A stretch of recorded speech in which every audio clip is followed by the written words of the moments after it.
Hero of the Otherworldly Castle. This video is purely for entertainment and does not infringe on copyrights or laws. The rights to the novel and image belong to the original author. We do not claim ownership. Don't like waiting and want to listen to this fanfic in full now? Subscribe to our Patreon, where you'll find the best fanfics.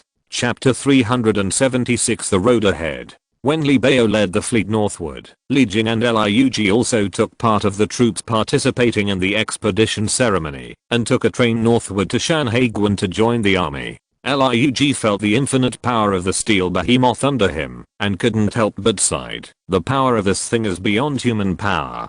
Haha, what the military advisor said is very true. Li Jing, Liug and other generals were sitting in the same carriage. He heard Liug sigh and laughed. The military advisor has been with the king for many years and rarely takes the train. Today, I have to experience it well. Yes. Liug sighed and replied, I have heard about the speed of trains for many years, but I have never tried it myself. It's a pity. Today, I have taken one, which is also a wish come true. Since the last time he accompanied Li Jing from the sea expedition to Baxter country, Liug has never left Xianqi city again. Even after the train appeared, he only accompanied Yang Song to Yang Song's imperial carriage to take a look, but he has never taken a moving train in person. This time, Yang Song asked him to go with the army as the chief of staff, so that he could experience the feeling of riding a train. It's not that Liug couldn't take the train, but as a monarch's military advisor, he was very busy every day, not to mention that sometimes, when Yang Song was out,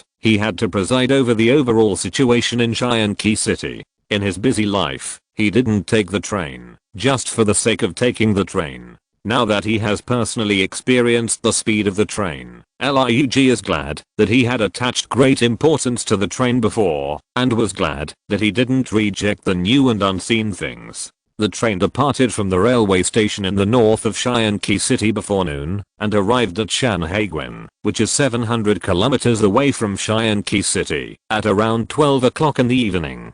The whole process did not stop, and lasted nearly 12 hours. After getting off the train and stepping onto the platform of Shanhaiguan, Liug looked at the environment around him, then looked at the pitch black sky, and couldn't help sighing again. Oh, it's really too fast. After Li Jing ordered the generals to arrange the troops on the train, he got off the train and heard Liug sigh and sighed. Yes, the emergence of trains makes the future of Xia Kingdom unimaginable. On this point, Liu has some imagination. After hearing Li Jing's words, Liug turned around and looked at the train that was still emitting white steam, pointing at the train and said proudly, with the steel behemoth, wherever it goes, it will be our country's territory. Li Jing also turned to look at the train behind him, imagining, no matter whether it was a mountain, plain, forest, or lake, no matter which force or race was originally on this land, wherever the train passed, it instantly became the territory of the Xia Kingdom.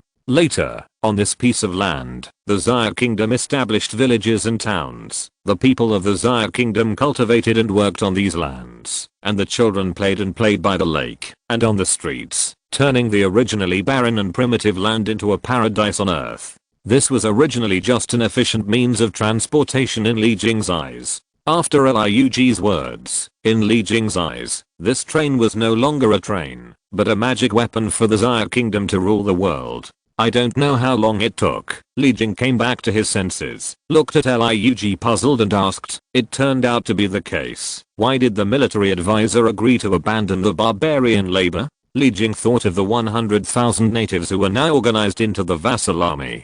General Li.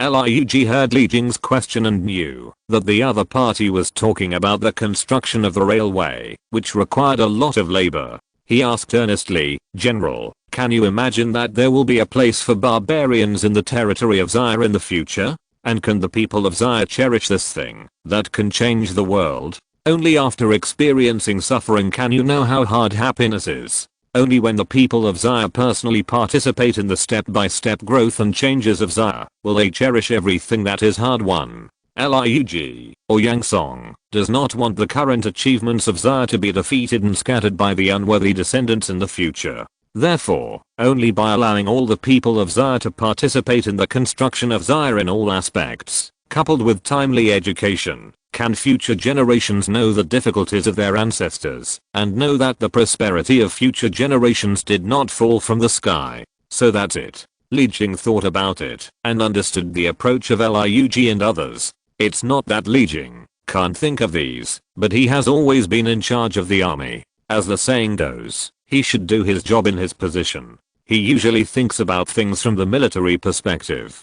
Since Li Jing thought of this direction, he also found some problems with the current situation of Xia state. He hesitated for a moment, and when he saw that there was no one around, he whispered, "Military advisor, may I ask if the king has any plans for foreign lands?" He did not dare to finish. Although Li Jing did not finish, Liu understood. Even though there was no one around, he immediately stopped him and said, "The king's intention cannot be discussed recklessly." In fact, Liu did not know what Yang Song was thinking.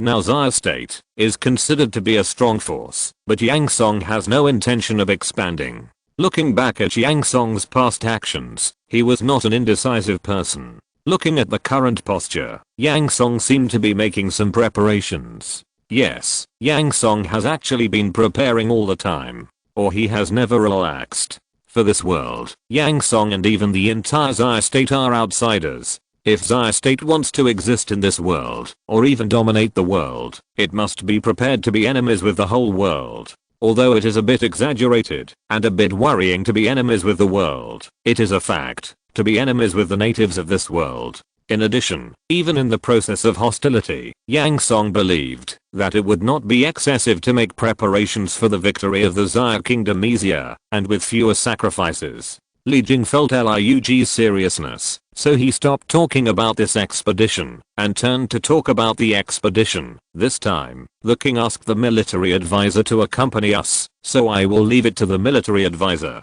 This was not the first time Li Jing said this, but he always said it sincerely, especially this time. If the safety and victory of hundreds of thousands of troops were all on him, the pressure would be huge. Now, maybe Yang Song also knew his situation, and sent Liu, the king's military advisor, to serve as the chief of staff of the entire army. Even if he was the commander-in-chief, and had the main responsibility, it would be good to have someone to share the responsibility. "General Li, you are too polite." Liu stroked his beard and replied, "This expedition is for training troops and conquering the disloyal. Even if there is only one general, it is just a backhand effort with your ability." Haha, military advisor, you are too kind. Li Jing saw that the atmosphere was relaxed, and then he realized that the two of them were still standing on the platform. So he stretched out his hand and said, "This is not a place to talk, let's talk while walking." As the voices of the two people's chat gradually faded, their figures gradually disappeared, leaving only the train that had just stopped on the track still emitting heat. In the next few days, this military train will continue to travel back and forth many times, transporting materials and personnel from all over the country to Shanhaiguan Terminal, providing strong support for the frontline troops. In the future, it can be foreseen that Shanhaiguan Station will not be the endpoint, and no one knows where its subsequent extension will end. Chapter 377, Penguin City. The guard came in and reported, "General, the envoys from the vassal states have arrived." "Okay, let the envoys wait in the conference room." After Li Jing learned that the envoys from the 5 vassal states had arrived in Penguin City, he turned around from the map on the wall and ordered the guards, "Let the chief of staff and the generals gather in the conference room." As the guards clasped their fists and took the order, Li Jing picked up the booklet that had been prepared long ago and quickly flipped through it to see if there were any omissions that needed to be discussed at the meeting. At this time, the army led by Li Jing, including the vassal army, had a total of more than 233,000 people, plus the 100,000 logistics militias that had gathered in Penguin City. The number of people going to the expedition of the Xia Kingdom had reached more than 300,000. This army will go out after today's discussion. The land route is not like the sea route. The preparations required are very complicated and take a long time. From gathering troops to gathering manpower and materials, it is not possible to set off immediately. Even if sufficient preparations have been made before, it still takes some time to wait until the time of departure. Just like this little road in Xia country, there is a railway, and it can reach Shanhaiguan within one day. But it is different after Shanhaiguan, because the enemy is not a neighboring country, so it is necessary to rely on the vassal states in the middle. This is also the reason why Li Jing met with the envoys of the vassal states today. He wants these vassal states to provide 100,000 laborers to the Xia army in a timely and quantitative manner according to the previous notice. In fact, if these vassal states had not been dragging their feet and no one was seen for a long time, Li Jing would have set off long ago and would not have spent several days in Penguin City. In the conference room, the envoys of the 5 vassal states sat at the end with uneasiness, watching the very proud and majestic generals of the Xia country looking at them, which made them feel a little complacent while feeling uneasy. The other territories and forces don't know, but the people of these vassal states, especially the high-level people, know that the strength of the Xia country is more and more deeply perceived as they come into contact with more people. Now all the Xia generals who used to be high and mighty were looking at them. Such treatment was the first for people outside the Xia kingdom. How could they not feel proud? This was something they could brag about in front of their colleagues in the future. Tell me, where are the 100,000 people that our country requires? Li Jing didn't care what the barbarians at the end thought. He was straightforward and straightforward. Replied to the words of the general of the upper country. Among them, Andre's envoy was recommended by the others as their spokesperson. The envoy stood up and saluted Li Jing with the Xia kingdom's fist-clasping salute and replied in the half-baked Xia language, "We have followed the orders of the upper country. We are already prepared. Just in Nanshan City." In Nanshan City? Li Jing got the answer he wanted most and nodded with satisfaction without any doubt, and then continued, "Very good. When you go back, notify Nanshan City and tell them that our country's anti-rebellion army will arrive soon, and let them prepare to transport supplies." When the envoys heard the word "very good" from Li Jing, they immediately smiled and became happy. This was the affirmation of the Xia kingdom, and they thought that they could report back now. As for what Li Jing said later, they naturally agreed. In fact, these 5 envoys from the vassal states can be said to have their current status thanks to the Xia kingdom, because only a few of them have the best knowledge of the language, writing, and etiquette of the Xia kingdom. Otherwise it would not be the turn of these little people without background to take up this important position.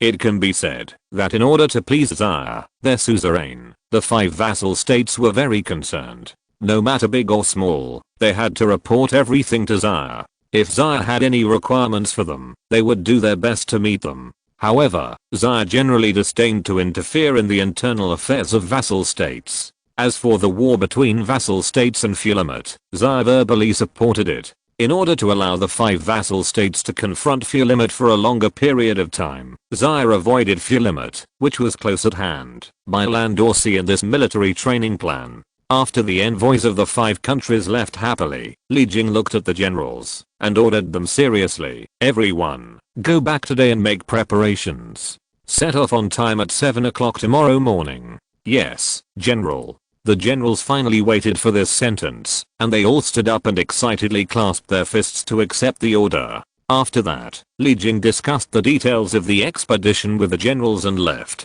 Returning to the back room, Li Jing asked Liug, who was traveling with him, military advisor, "Can our army trust the barbarians outside the Great Wall? Should we publish them? They can be trusted, and they can't be trusted, and they can't be used, and they can't be used." Liug smiled slightly and said this somewhat confusing sentence. Li Jing felt a little enlightened after hearing this and smiled at Liug. "Military advisor is like this again. Please help me solve my doubts." Li Jing is also a man of strategy, but he mostly calls himself a general. He also has a military character and likes to be straightforward. He is still a little uncomfortable with the twists and turns of Liug, the chief of staff. "Haha, don't worry, General, and listen to what Liu has to say. Liug and Li Jing have also cooperated many times. Sometimes when there are only 2 people, there are not so many rules." After laughing, Liug returned to his serious state and explained, "The foreign barbarians, even if they are vassal states, are also foreign races. They must not be trusted completely, and similarly, they cannot be used completely. Military advisor, are you worried that these barbarians will have different intentions? Li Jing thought about it and knew what Liug was worried about. He was very familiar with marching and fighting, and he must pay attention to what he should pay attention to. No, more than that. Liug shook his head and said, this is just one of the reasons. But with our own army, we can't turn the tables. In addition, our own army has no experience in cooperating with foreigners. Liu is worried that once these 100,000 barbarians go to the battlefield, they will not only be of no help, but also become a burden to counter-terrorism. In fact, the latter point Liug said, was what he was most worried about. After all, the military system of the Xia Kingdom was a complete and closed system that could not be easily touched by outsiders.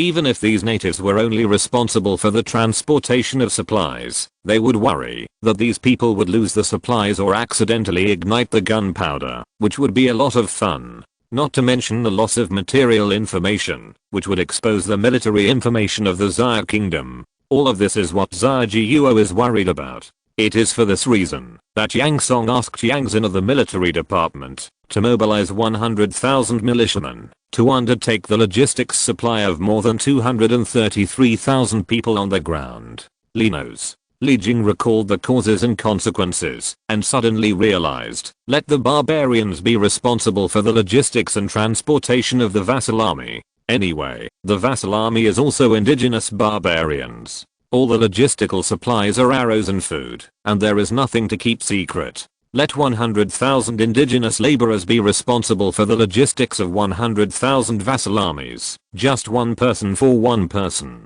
Even if one person is responsible for logistics, it is actually not enough, but this is during wartime, which means there will be war and fighting. If there is fighting, there will inevitably be attrition. After the attrition, there is no need to worry about insufficient logistics personnel. This is what Li Jing just thought of. In the past, even though he knew that the vassal army was indigenous barbarians, he still treated them as members of the army. But he didn't know that Yang Song and others did not regard the vassal army as human beings at all. They just regarded them as consumables, to be discarded after use. How could they give them more consideration? If you're listening to this novel on a channel other than Fanfic World, it means they downloaded and uploaded it without effort. We cordially invite you to visit our channel, Mundo Fanfic Novelos. There you'll find the original version of this story and you can explore many other novels of various genres. We're waiting for you to immerse yourself in a world of incredible novels. Chapter 378. Two generals compete for first place. The 1st Division led by Di King had 46,500 men, and the 2nd Division led by Yan Ren had the same number of troops. The Cavalry Division led by Huo Kubang had 40,500 men, totaling 87,000 men. These were the elite troops of the Xia Kingdom that Li Jing led on this expedition, in addition to 100,000 vassal troops and 100,000 militiamen. In fact, when Li Jing was on the expedition, Yang Song decided to send a regiment of the Imperial Guard to serve as his guard, but Li Jing declined. Li Jing meant that it was not necessary at all, and his safety would not be a problem with so many troops. Yang Song felt that what Li Jing said was reasonable, so he did not force Li Jing. At this time, it was the beginning of June and the 17th year of Qianqi. The summer was hot and the rain was flooding. It was not a good time to send troops, but since it was for training, these difficulties were necessary. The army in Penguin City had already been assembled. A regiment sent by Di King and a 10,000-man vassal army had already set off as the vanguard, and the remaining main corps was about to set off. Just like the military strategy formulated by Li Jing before, the first expedition was the whole army's pressure. While attacking the enemy's manpower, it also trained the Xia Kingdom's large army to fight. Originally, during the final military meeting, Huo Kubang also asked Li Jing and Liug for the task of the vanguard, but Li Jing and Liug had already decided that they would not change their minds because of Huo Kubang's enthusiasm. In the end, the two decided to let Huo Kubang's cavalry division guard the two wings of the 1st and 2nd divisions and serve as the exploration force of this main force. Li Jing led the remaining troops of the 1st Division, the entire 2nd Division and the remaining 90,000 vassal troops to march according to the normal marching formation. As for the first target of the whole army, Li Jing has also found it, which is the Ili Alliance, which is 400 kilometers away from Shanhaiguan in the north. Li Jing and Liug are the highest commanders of the whole army. Naturally, they act together with the division headquarters of the 3 divisions. Li Jing integrated the division headquarters of the 3 divisions to form a general command and staff for the land. Anyway, this time, neither the cavalry division nor the 1st division nor the 2nd division will fight alone. There is little meaning in setting up 3 division headquarters separately. Even in Li Jing's plan, Deking, Huo Guobeng, Yan Ren and others are also members of this command. In other words, there is no such thing as the 1st division, the 2nd division, or the cavalry division when the army goes out on this expedition. There is only one whole, and the command under it is also dispatched according to the regiment. This is also one of the reasons why Li Jing refused the guards assigned to him by Yang Song. If he accepted the guards assigned to him by Yang Song, he would have to set up a general headquarters separately, and there would be 3 divisions under it. Even if Li Jing integrated the division headquarters of the cavalry division, the 1st division, and the 2nd division, who was Huo Guobeng, he was unwilling to be a staff officer in the rear, so he came up with another plan. At that time, when Li Jing was assigning tasks at the meeting, Huo Guobeng learned that there was no distinction between the divisions this time. His eyes turned, and he stood up and clasped his fists towards Li Jing and Liug and said, "General, Chief of Staff, I will lead a regiment of soldiers as the vanguard." Since there was no distinction between the 2 divisions, didn't it mean that Huo Guobeng could also lead the infantry that originally belonged to the 1st division? Anyway, it would not work to stay in the headquarters, so he might as well lead a regiment of soldiers to the front to open the way for the whole army. Deking had this idea as well, but when he was about to say it, Huo Guobeng got ahead of him. However, how could Deking be willing to accept it? He hurriedly stood up and said, "General, Chief of Staff, the 11th Regiment was originally under my command, and I'm most familiar with it. Why don't I let me serve as the vanguard?" "General D, what you said is a little wrong." Huo Guobeng didn't expect that someone would come to compete with him for the position of vanguard commander, and he immediately became anxious. He argued, "The king has ordered that this expedition is for training. Precisely because this general leads the cavalry, this training is not just to train the soldiers, the generals should also be trained." General Huo, this makes sense. Deking did not expect that Huo Guobeng would even bring up Yang Song, but he still argued, as General Huo said, "Generals like us should also train, but General Huo has never commanded infantry before, so he should learn more from the general and the chief of staff. Besides, the position of vanguard is an important position in the entire army, so let me take it first. After General Huo has learned more from the general and the chief of staff, he can replace me." Just when Huo Guobeng was about to argue, Li Jing said, okay, generals, stop arguing." Li Jing interrupted the two. In fact, when Huo Guobeng and Deking were arguing, Li Jing and Liug heard their argument and found that both of them had their reasons, and it also gave them a lot of inspiration for their military training plan. However, they still had to pay attention to military discipline, and it was impossible to let the two continue arguing like this. When Deking and Huo Guobeng heard Li Jing speak, they both stopped talking at the same time, and realizing that they were each being rude, they clasped their fists and apologized. "I'm guilty. Generals, please sit down first." Li Jing certainly didn't care about this little thing. He glanced at Yan Ren, who had not competed for the position of vanguard, waved his hand for the two to sit down, and then continued, "What the two generals said makes sense, but there is only one vanguard." Li Jing saw that the two people who heard his words wanted to say something, so he raised his hand to stop them. He continued, "As General Huo said, this training is not only about training soldiers, but also generals." As Li Jing said this, looking at Huo Guobeng's satisfied look and Deking's anxiety, Li Jing continued, "General D is right. General Huo is not familiar with infantry combat, so he'd better wait for the position of vanguard." Hearing this, Deking and Huo Guobeng's faces changed immediately. At this time, their expressions seemed to have changed, but the two looked at Li Jing's gaze and did not dare to speak or argue, but waited for Li Jing's next words. "That's right. In order to train the generals, General D also stayed with us to learn how to use the cavalry. Li Jing said this to mean that both of them had no chance. May I ask, General, who will be the vanguard? Although Hu Okubeng knew that both he and Yi King had no chance, he still wanted to know who was qualified to be the vanguard. Haha. Li Jing couldn't help but laugh twice when he heard this and said, "Didn't you just say that this battle is also for training the generals, and the vanguard is of course the commander of the 11th regiment?" Standing in Li Jing's position, what he saw and thought was very different from Hu Okubeng and Yi King. He not only had to take good care of the generals, but also the officers at the bottom and even the soldiers at the bottom. The reason why the Xia Kingdom established 2 military academies was not to train more generals. If there were only existing generals to do any war, how could the officers below grow up?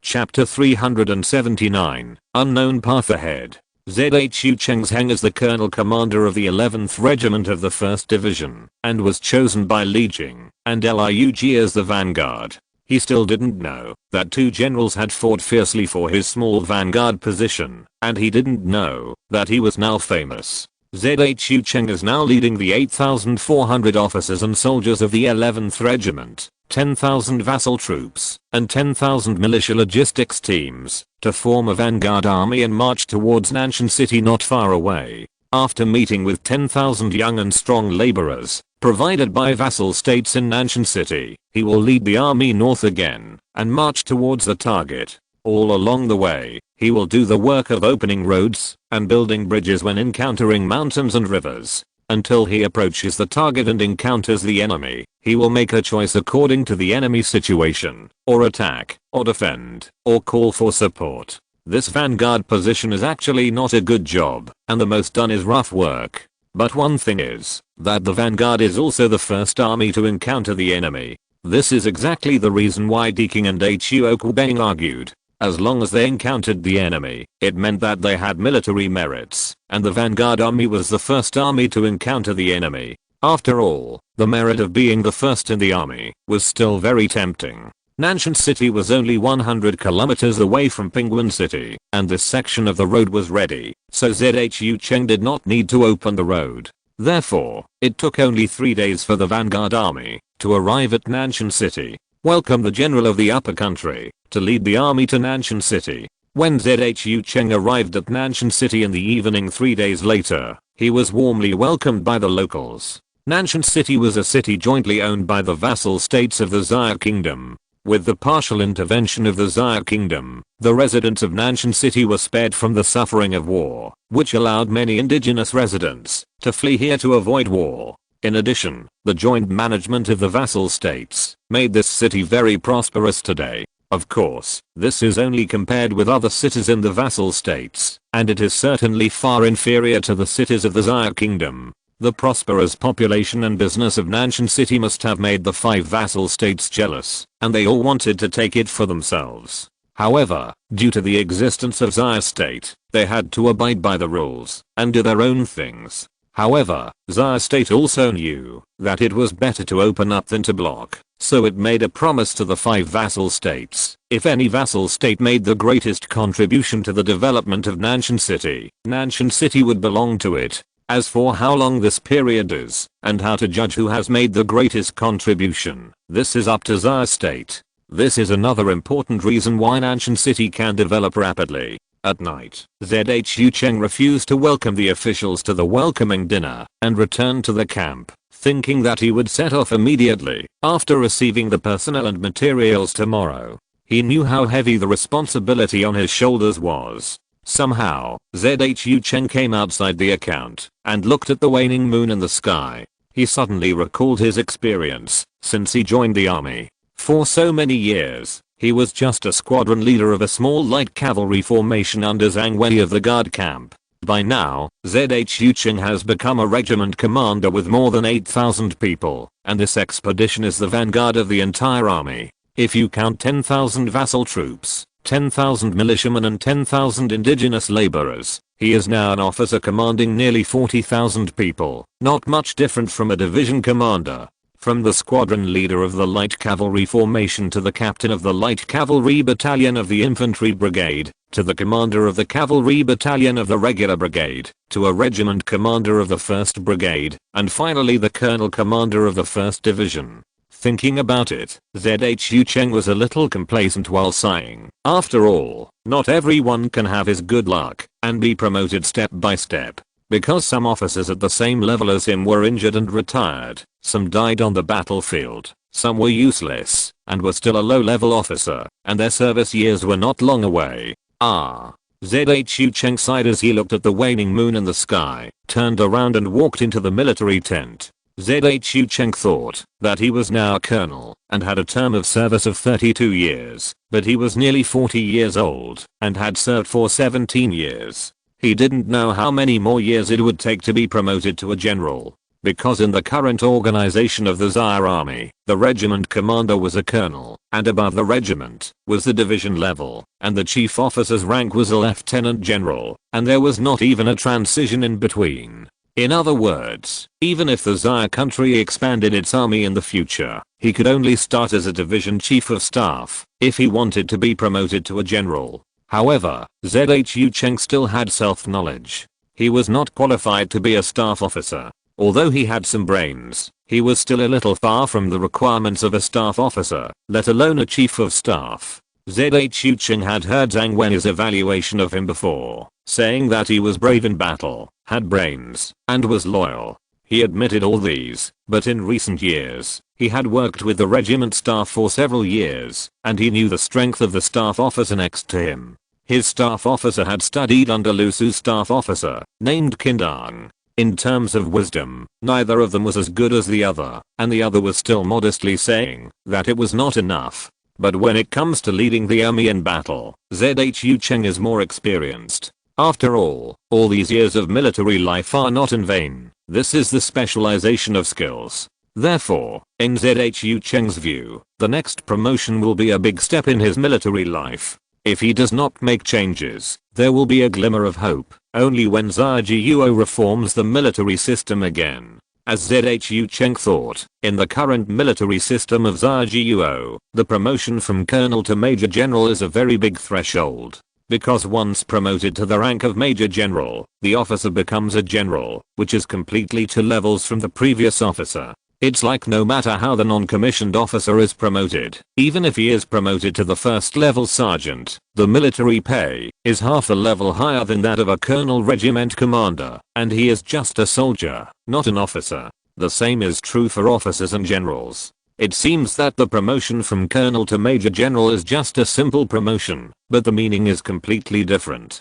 Perhaps this is what Li Jing wanted to achieve when he formulated the military system.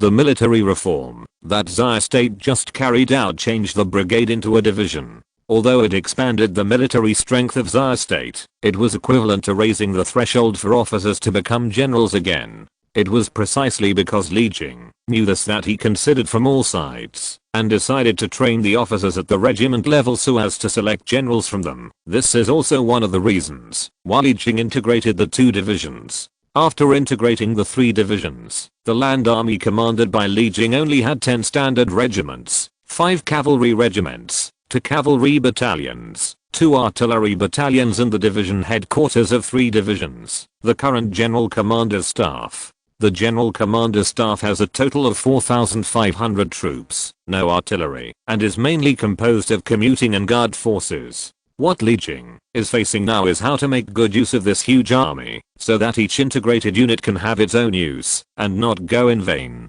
As for the 100,000 vassal troops, it has been said that they are not worthy of being seen. They are just cannon fodder and consumables on the battlefield.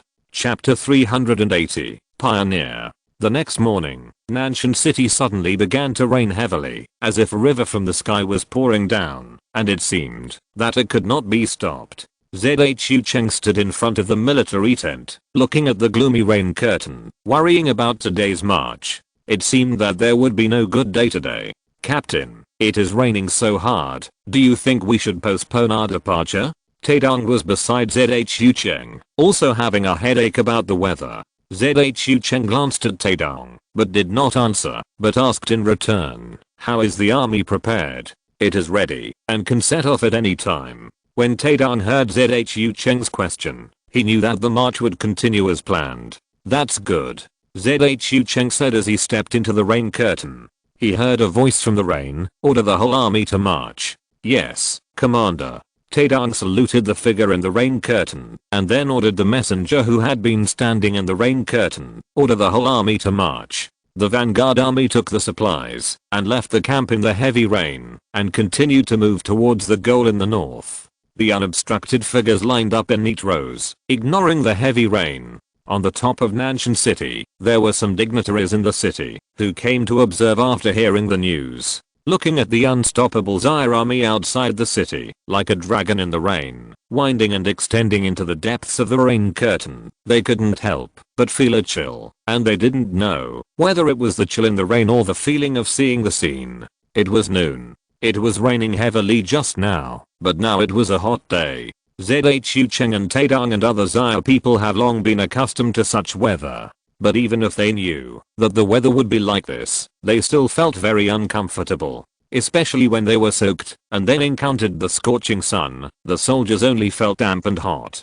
The battle robe on their bodies was still dripping with water, and sweat was oozing out of their foreheads. In short, it was unspeakably uncomfortable. Fortunately, the logistics of Zhao State were well prepared for such a situation. Just like when they immigrated, each soldier was equipped with a kettle and a small portion of salt to prevent the soldiers from dehydration or heat stroke. However, marching in such weather was very physically demanding, so Zhu Cheng asked the army to rest every 10 kilometers, and they only marched 30 kilometers a day. You must know that the supplies and heavy equipment of the Zhao army were transported by horses, and the soldiers only carried their own weapons and equipment, so the daily itinerary was still limited.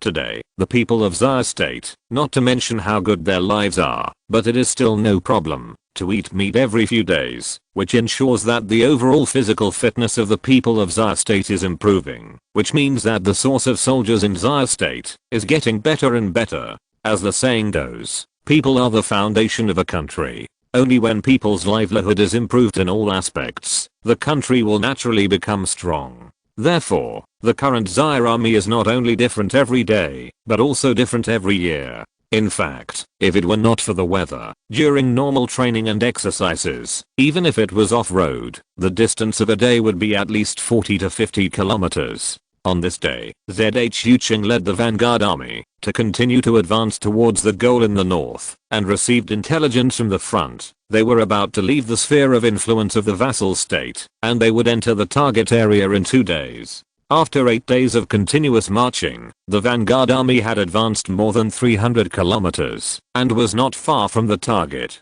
For 8 days, the vanguard army had been marching in the vassal state, which was a great success. Every time the army arrived at a place, the dignitaries of the place would take the initiative to send food and water. Although the supplies sent by these dignitaries were of no use to the Zhao army, they were still very useful to the vassal army. The Zhao army had its own exclusive logistics supply, and the food and grass sent from the rear were all finished products, such as convenient tin cans. Since its birth, this new type of military ration has been well received by the army, and has been highly valued by the generals. The birth of canned food instantly reduced the pressure on the logistics department by several levels. From then on, there was no need to worry about the mold and dampness of the food, and there was no need to worry about the problems of transportation and storage. It could provide nutritious and oily meals for the soldiers on the front line. So how could the soldiers of the Zhao kingdom look down on the coarse grains offered by these indigenous barbarians? Even if they were given to horses, the war horses and horses of the Zhao kingdom would be disdainful. Only the vassal army who had been eating the same kind of food could use it. In order to provide food for these indigenous laborers, the Zhao kingdom even regarded the indigenous black beans as cash crops, letting the people of the Zhao kingdom plant them, and finally the government would purchase them uniformly. And the soldiers of the vassal army were treated so highly for the first time since their birth, not only materially, but more spiritually, so their morale was rising, and their loyalty to the Zhao kingdom was more reliable. The army of Zhao state basically has no morale. Everyone has received a good education before joining the army, and they know what they are doing, and why they are soldiers. Not to mention that, after entering the big family of the military camp, the patriotic ideological education of the staff of the military department and the political and legal affairs office every night makes them understand how heavy the responsibility is on their shoulders. Their sense of honor, responsibility, and mission let these brave men put life and death aside. An army of young people with knowledge and courage gathered together. I don't know what kind of enemy is qualified to be hostile to it. Maybe only opponents of the same level are qualified. Captain, the rear command has an order to let my vanguard army be vigilant and pay close attention to the enemy's dynamics. When the military report that the vanguard is about to reach the target was reported to the general command, where Li was, Li immediately conveyed the instructions to the vanguard. Zhu Cheng received Taedong's communication and knew that the hard work along the way would soon reach a high level. The days to come may be more difficult, but they will become more interesting. Okay, notify the cavalry company to be alert when they go out to explore. Zhu Cheng received the order and immediately gave an order to the cavalry company of the vanguard army as scouts. Report immediately once you find out the enemy's movements. Yes, Commander. Taedong clasped his fists and accepted the order. When he was about to go down to arrange the troops, he saw a rider flying in front of the march. Report. The rider rushed to Zhu Cheng and reported, Commander, there is a river blocking the road 10 kilometers ahead, and the bridge on the river has been destroyed. It is suspected that the enemy is there. Are there traces of the enemy? Zhu Cheng recalled the map in his mind. At this time, the vanguard's position was still 50 kilometers away from the border of the Yili Union. He didn't expect that the enemy would have such courage and insight to send people into the enemy's forces to carry out enemy blocking activities. Chapter 381 First Encounter with the Enemy. Li Jing received the military report from the vanguard Zhu Cheng and also knew that the enemy had been found in front, so he ordered the whole army to prepare for battle so as not to be caught off guard by the enemy. From the intelligence in front, it can be seen that the target of Xia State this time, Yili United, is very different from the previous forces. The most obvious one is that the other party knows how to use wisdom. This alone shows that the enemy should not be underestimated. From the fact that the enemy sent troops deep into the enemy's belly to carry out sabotage operations, it can be seen that there must be capable people in Yili United, which is completely different from the enemies that Xia State encountered in the past who only acted recklessly. Before, Li Jing thought that this time's opponent would be the same as the forces he had encountered before, either sending a large army to choose a battlefield and fight face to face, or defending the city and having a war of attrition with the army of Xia State. But now all the signs he got from the front indicate that this time's enemy cannot be underestimated, although Li Jing has never underestimated any opponent. The distance between the vanguard and the main force is only about a day's journey, which is a distance that is neither far nor near. If it is far, it will not be able to catch up with the support vanguard, and if it is close, there is no need to set up a vanguard. In addition to exploring the enemy's situation, building bridges across water, and opening roads across mountains, the more important task of the vanguard is to disrupt the enemy's deployment and buy time for the main force in the rear to make arrangements. Just like this time, when the Xia Kingdom went out, with Zhu Cheng's vanguard in the front, the main force in the rear can march boldly without worrying about the sudden emergence of an enemy army to attack. Of course, it does not mean that the main army did not send out scouts. At least the necessary vigilance should be there. Even if the enemy bypasses the vanguard and directly attacks the main force of its own side, the vanguard in front will become a surprise force, threatening the enemy at any time. At least the enemy with a little brain will not choose this, because it will put him in a very passive position. If the enemy chooses to split up and attack the main force and the vanguard at the same time, it will be no different from a head-on confrontation on the battlefield, and it will return to the result of seeing who is stronger, which is meaningless. In addition, if the vanguard encounters a small group of enemy forces, it will be annihilated. If it encounters the main force of the enemy, it will not be eliminated in the first time. At least it can persist until the main force in the rear rushes to help. War itself is a very complex and huge system. In short, if you want to win, strategy and strength are both indispensable. This is a competition of wisdom and courage, organization, and knowledge. On the vanguard side, Zhu Cheng led the army to the river, where the bridge was damaged in the scout's report. He looked at the river, which was neither wide nor narrow, and it seemed that it was not possible to wade across it. Order the militia in the rear to bring tools and come to build a bridge. Without saying a word, Zhu Cheng issued an order to build a bridge, but he thought of the enemies here, so he added, order the vassal army to send 2,000-man teams to come here for guard. Following Zhu Cheng's order, the militia in the rear quickly rushed to the river with various professional tools and began to cut wood and build a bridge, and the vanguard also sent 2,000-man teams of the vassal army to guard the periphery. As for the inner circle, of course, it was guarded by the soldiers of the 11th Regiment. Because the heaviest weapons in the Zaire army were only siege cannons, and the other was the transport wagon train for logistics. So the bridge built by the vanguard was not permanent, as long as it met the army's passage requirements. In less than a day, the militia built a simple wooden bridge on the river for the army to cross the river. Although the bridge is simple, it does not mean that the quality is poor. At least it can exist for many years under the premise that no one damages it. The vanguard army quickly crossed the river and placed a battalion of troops here to guard it to prevent the enemy from coming to destroy it again. As the vanguard army continued to move forward, they found that the situation on this side of the river was completely different, as if they stepped into the battlefield the moment they crossed the river. This side and the other side are completely two worlds. How could the outside forces not know about the big movement of the Zaire army, especially the Yili Union, when they knew that the target of the Zaire country was them? The lords in the Union were all scared pale.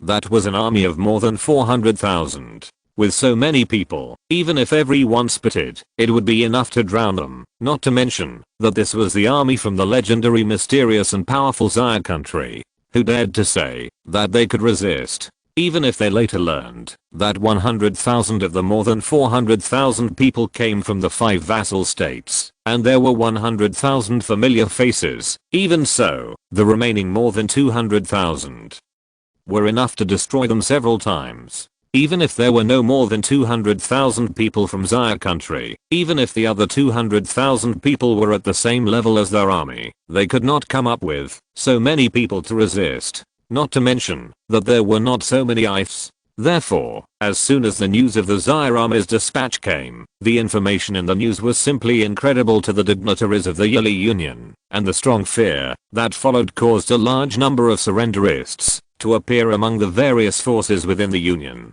The same was true for the subordinates of Lord Viscount Yili Brim of the Yili Union. Yili summoned his subordinates to discuss as soon as he learned that the Zaire army was coming. After hearing the news, the nobles in the castle hall were quiet at first, then there was an unbelievable noise, and finally they quieted down again under Riley's roar. However, the nobles at this time were far less arrogant than when they first entered the castle. Their faces became extremely ugly, as if the sky was about to collapse. After Riley yelled at the noisy nobles in the hall, he turned to Bernie with an ugly face and asked, "Bernie, do you have any good ideas?" Now Riley has developed the habit of looking for Bernie when he has something to do. Bernie now controls the intelligence system of the territory. He even told Riley the information about Zaire's march. Until Riley summoned the nobles for discussion, his brain had been thinking about this problem. At this time, Bernie was asked by his lord, so he said what he thought. "My lord, at this point, we have no choice but to fight."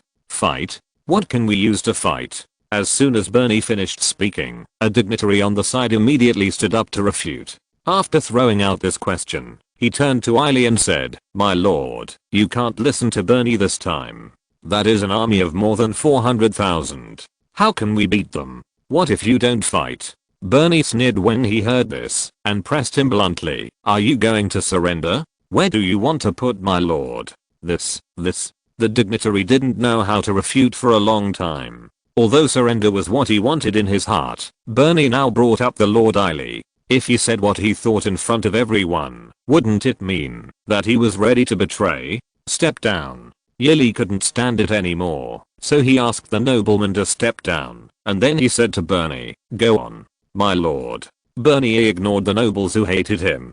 He thought for a while and then said, since we can't fight against the Zaire army alone, the only way is to find a few more forces to unite with. Chapter 382, Alliance against Zaire. Bernie, how can you be sure that other forces are willing to fight against Zaire? After listening to Bernie's suggestion, Viscount Eiley still had some doubts. Your lord is right. Another nobleman in the hall stood up, flattered Eiley, and questioned Bernie. You must know that the Free Might Kingdom with hundreds of thousands of troops is not a match for Zaire. Even if we find other forces to unite, how can you guarantee that we will be stronger than Free Might by then? Yes, you are right. Flimmer Kingdom can't win. The total number of the army of Eiley's coalition is less than 300,000. The clear and logical questioning of this noble made the others agree, and even Viscount Eiley, who was sitting on the throne, nodded. Seeing the doubtful look in his lord's eyes, Bernie explained, my lord, the kingdom of Philomet is right next to the kingdom of Zaire, and it is very convenient for the kingdom of Zaire to send troops to attack.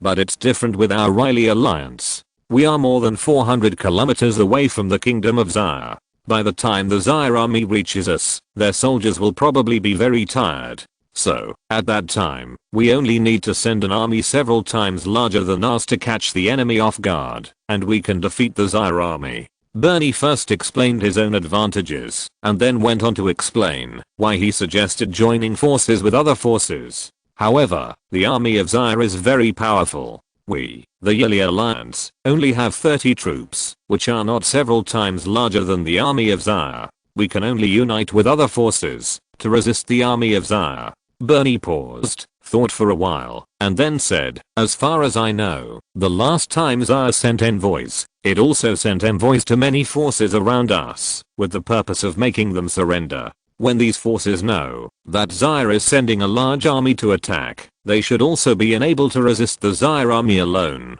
Bernie said this, saluted to Viscount Eiley, and said, I'm willing to go on a mission to persuade other forces to unite with us. Bernie has never looked down on Zaire. He knows that, even if the Yili alliance has the advantages of distance and waiting for the opportunity, it is very unrealistic to fight against Zaire alone. Hearing that Bernie is willing to go on a mission, Viscount Eiley also knows that this is the only way to do it. He doesn't want to die, and he doesn't want to give up his current position. Just as Viscount Eiley was about to agree with Bernie's suggestion, he heard a voice from the hall. Just as Lord Bernie said, the Zaire army came from afar, and it should take less than several times the number of troops to defeat the Zaire army, right? Viscount Eiley and Bernie looked over and saw that it was Knight Commander Byron Emery. Bernie still had respect for Knight Commander Byron, and he replied, Lord Knight Commander, you can't underestimate the Zaire army. You know, when the Zaire country attacked the Flamet country, it only sent less than 100,000 people and defeated the 400,000 troops of the Flamet country, not to mention that the Zaire country has sent 400,000 troops now.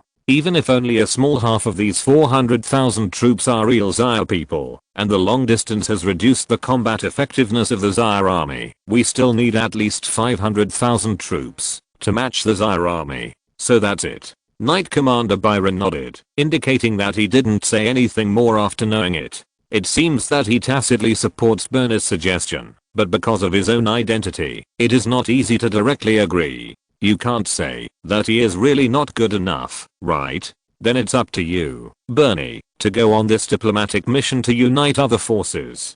Seeing the current situation, Viscount Eiley made a decision. Yes, Lord. Because the Zaire army was on the way, Bernie's diplomatic mission had limited time, so he only went on a diplomatic mission to two forces adjacent to the Elie Union. One was the Burnside monarchy located to the east of the Elie Union, and the other was the Eight Sons Union to the west, a force united by 8 viscounts. The Burnside German Empire was originally a force united by multiple territories, but the only earldom in the united forces launched an attack on other territories after fighting against the Free Might Kingdom. Finally, after the war, Earl I.B. Burnside successfully annexed the remaining territories and established the Burnside German Empire. However, because of the war, the Burnside German Empire was severely damaged, and now there are less than 300,000 troops in the country. In the Eight Sons Union to the west of the Erie Union, there was no situation like Burnside Germany. Although the 8 viscounts all wanted to annex other territories, they were evenly matched.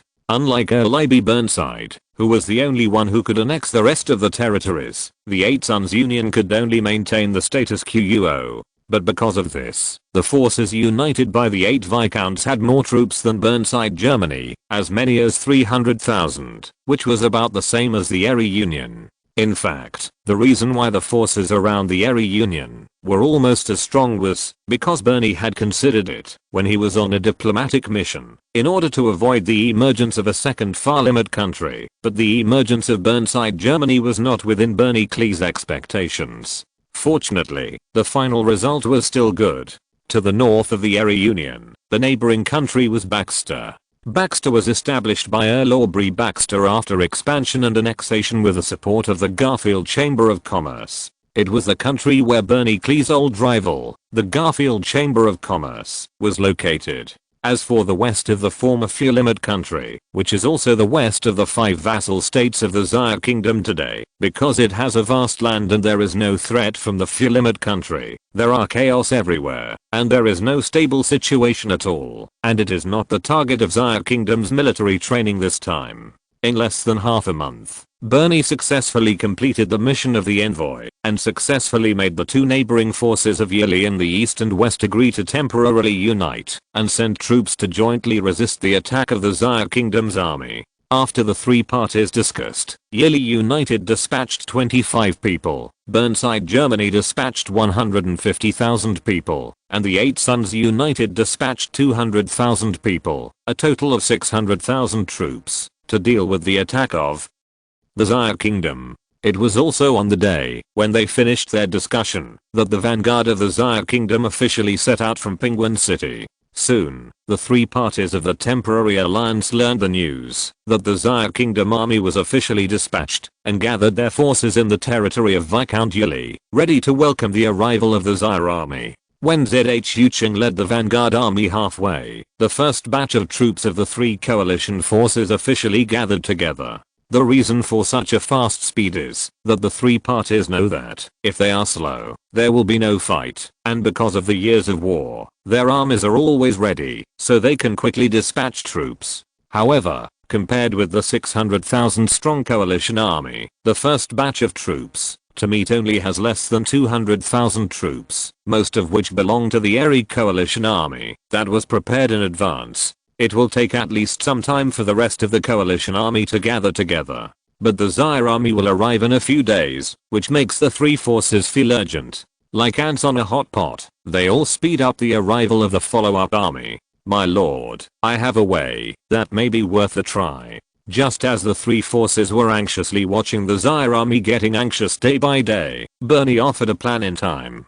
Chapter 383, The Poisonous Scheme. When the first batch of troops of the Tripartite Alliance gathered, except for the Yili Alliance, which was the battlefield, the other 2 parties only sent representatives. When the 3 parties learned that the Zaire army was marching very fast, and it was not enough for them to gather all the troops, they gathered in the castle of Viscount Yili to discuss. If it were normal times, it would be impossible for them to cooperate and gather together peacefully because of the border conflict. However, the swords of the Zaire army were already on their necks, and they had no choice but to compromise with each other. It was when the 3 forces were discussing that Bernie made a new suggestion to his lord, Viscount Yili. Seeing that his trusted think tank had a solution, Viscount Yili hurriedly urged, "Bernie, tell me what you have in mind." My lord, according to intelligence, the army of Zaire State is divided into 2 parts, the front and the back.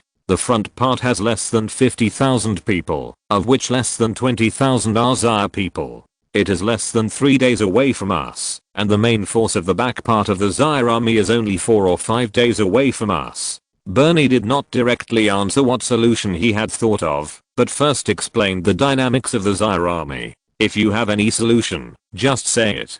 It's time to delete Ali. This is a representative from Burns, Germany. That's right, tell me quickly. I don't think there is any solution. You are making fun of yourself. Who are you? If you don't have any solution, don't say it anymore. The 8 representatives from the 8 Sons Union were also very dissatisfied with Bernie's attitude. If the other territories of the LE Union had not known Bernie's wisdom, and this was Viscount Isley's territory, they would not have said anything, but their expressions were also somewhat dissatisfied. Viscount Ely knew that this was Bernie's habit. Every time before he came up with a solution, Bernie would explain the whole thing clearly, but people from other forces didn't know that. Seeing that the situation was about to get out of control, as if the attack by the Zaire army was all caused by Bernie, there were countless accusations against him. Okay, everyone, be quiet for a moment, let Bernie Clee finish his words first. Viscount Ely looked at this excited scene and still wanted to protect his own people.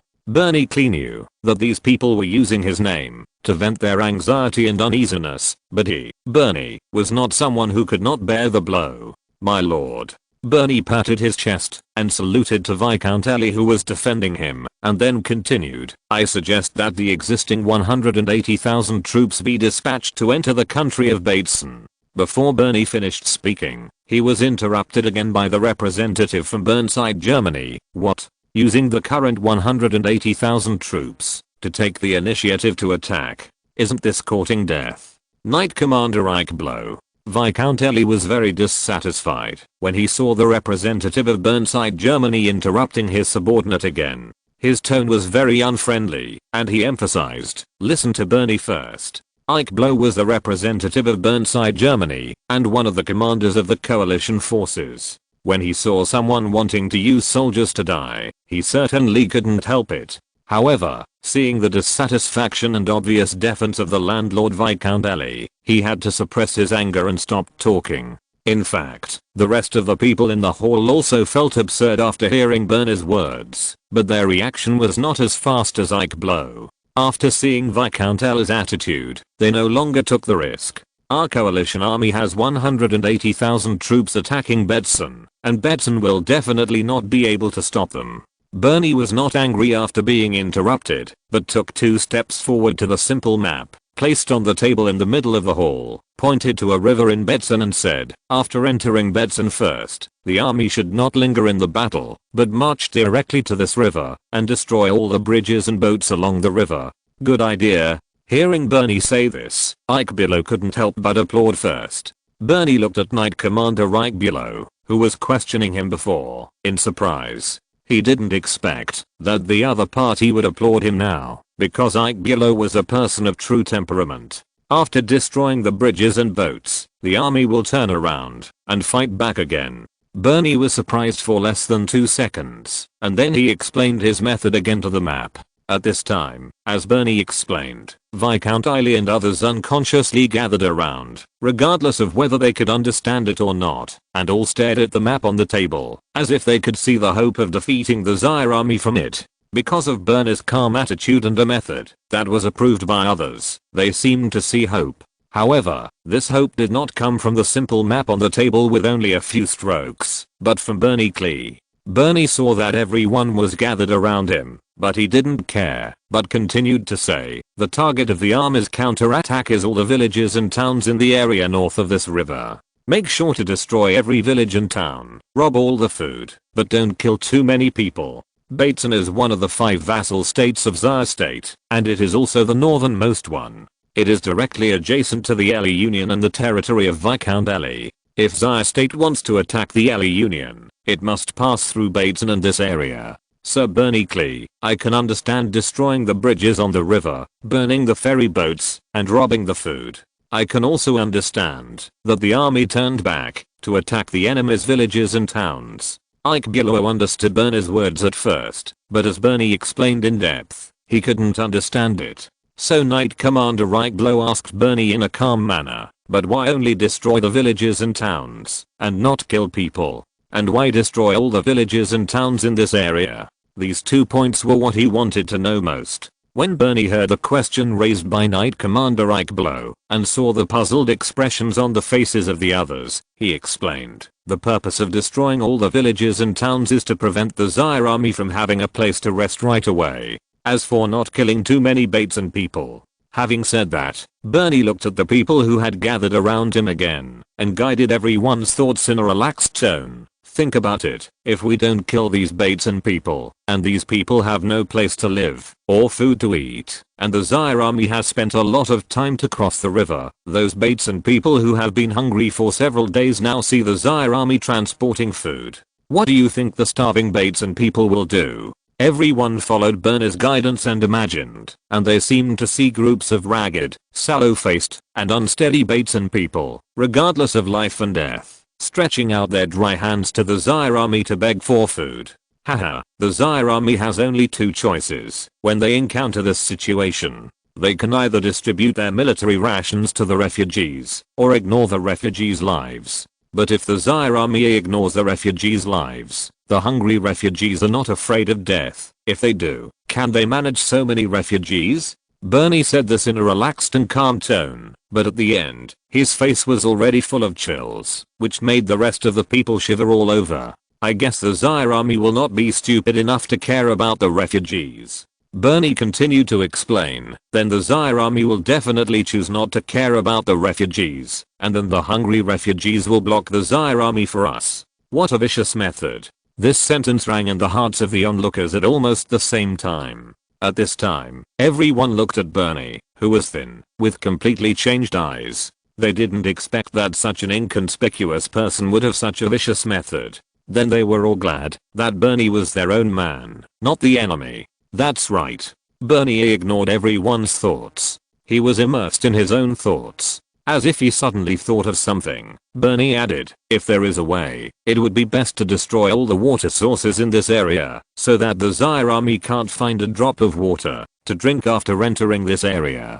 Chapter 384 Beyond the Riverbank. When Zhu Cheng led the vanguard to the river, he could clearly see a ruin near the collapsed bridge, and the same was true on both sides of the river. Although some remains of local residents were found at the scene, which was the traces of the enemy as mentioned by the scouts, no large number of refugees and enemy troops were found. However, with the construction of the simple bridge, some figures gradually appeared on the other side of the river, causing Zhu Cheng to immediately order a warning, and as the bridge was completed, more and more figures appeared on the other side. When the Zaire Kingdom vanguard set foot on the north bank of the river, they found that these figures were all local residents, who seemed to be victims of the enemy, and had now become refugees. It seems that the enemy's range of activities is limited to this river. Zhu Cheng saw that the situation on both sides was completely different, and he had a rough guess. I think the enemy is carrying out a scorched earth campaign.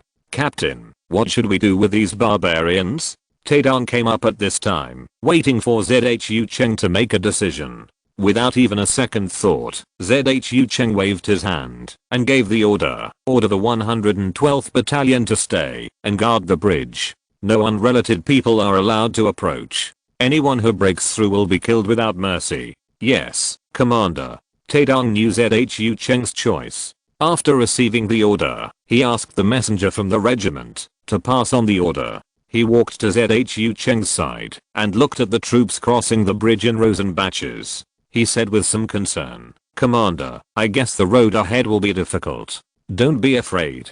Zhu Cheng glanced at Taedong beside him and said calmly, our unit is the vanguard of the entire army. It is a good thing to encounter the enemy at this time. This was also the first time that Zhu Cheng led the army alone, and he felt a lot of pressure in his heart. He always kept in mind his responsibilities as a vanguard and did not dare to relax at all. Order. Seeing that the army was almost finished crossing the river, Zhu Cheng gave a serious order. The cavalry company will increase the scope of the exploration and not let go of any clues. Order the vassal army to march in front, the 11th regiment in the middle, and the militia to transport supplies in the back, and advance vigilantly. Zhu Cheng issued several orders in a row, and finally lowered his voice and instructed Taedong, report to the general headquarters and detail what happened to my troops. Yes, Commander, I'll go now. Taishan clasped his fists and saluted, and was about to leave to deliver the message, but at this time, another cavalryman came running from the front.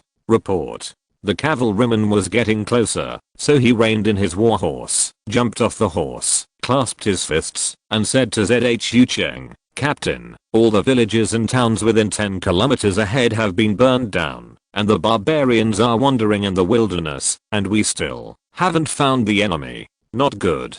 Taedong heard the report from the scout, and without bothering to pass on the message, his face changed drastically, and he said to Zhu Cheng, "Captain, the enemy wants to use the barbarians to block our way."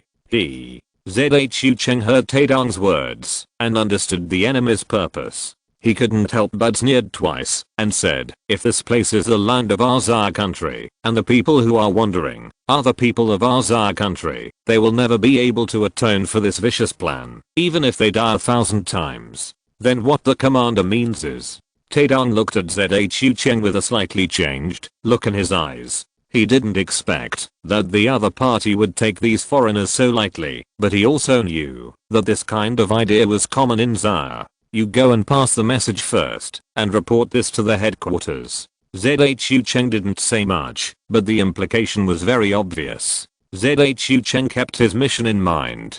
Just as he said, if what happened in this place was in Zaire and these people who suffered were also Zaire people, there is no need to say more. Rescuing the people must be the first priority, and then the enemy will face the wrath of the Zaire army. It's just that this place is just a piece of land of a vassal state. Although he sympathizes with these refugees in his heart, Zhu Cheng will not give up his important task because of this little pity. Order: the entire army continues to move forward.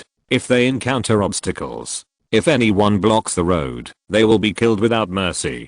Zhu Cheng made up his mind. Afterwards, the vanguard army continued on their journey, but not long after they set off, a scout came again to report, "Captain, there are about 3,000 refugees blocking the road ahead. Judging from their language, they should be asking our army for food. Didn't our commander give an order in advance? Anyone blocking the road will be killed without mercy."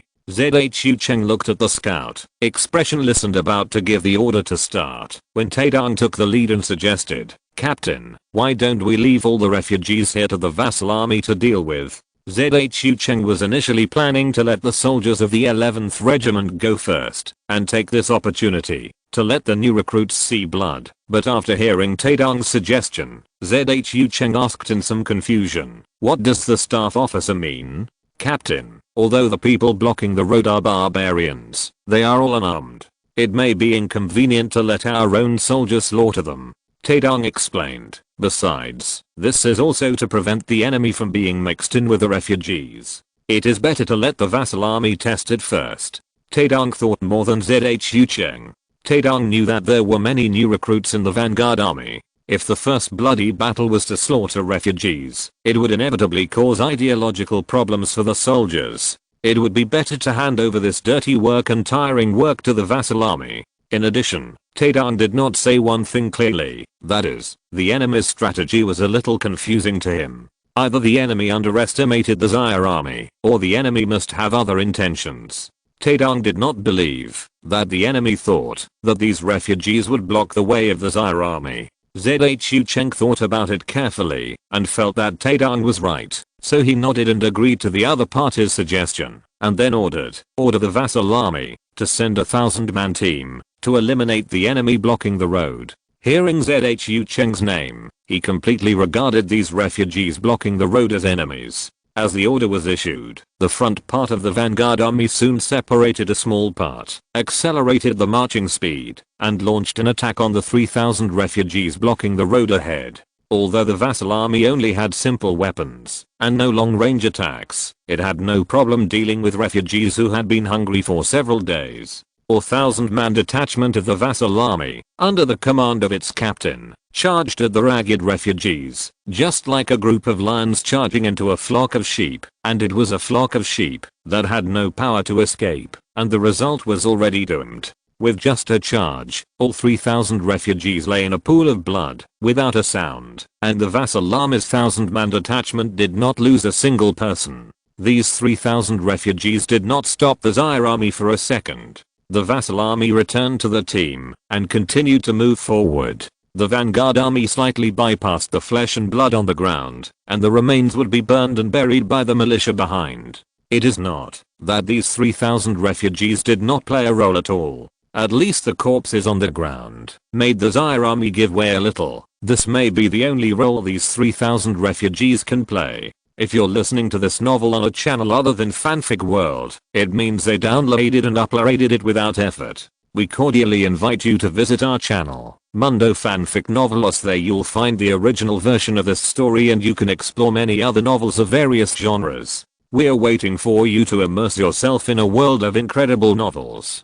Chapter 385, The Eve of the Battle. As expected, Li Jing received the intelligence from the vanguard army. He shook the paper with the intelligence in his hand and said to Lurk, military advisor, the vanguard army has sent news that the enemy is not sitting still. At the beginning, Li Jing judged from the few words sent by the vanguard army that this time the opponent was very different from the past and was more strategic, but he did not expect that the enemy would use such a vicious strategy, which really made him look at him with new eyes. Haha.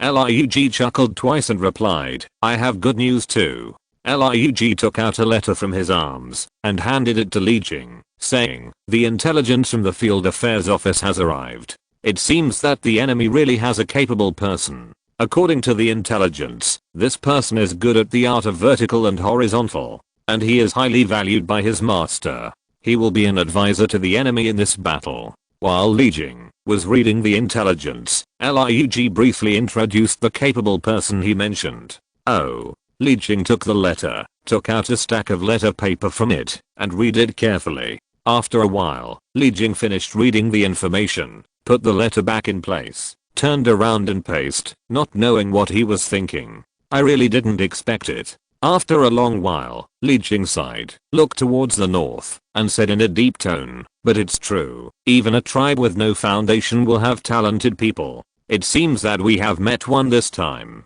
General, what you said is very true.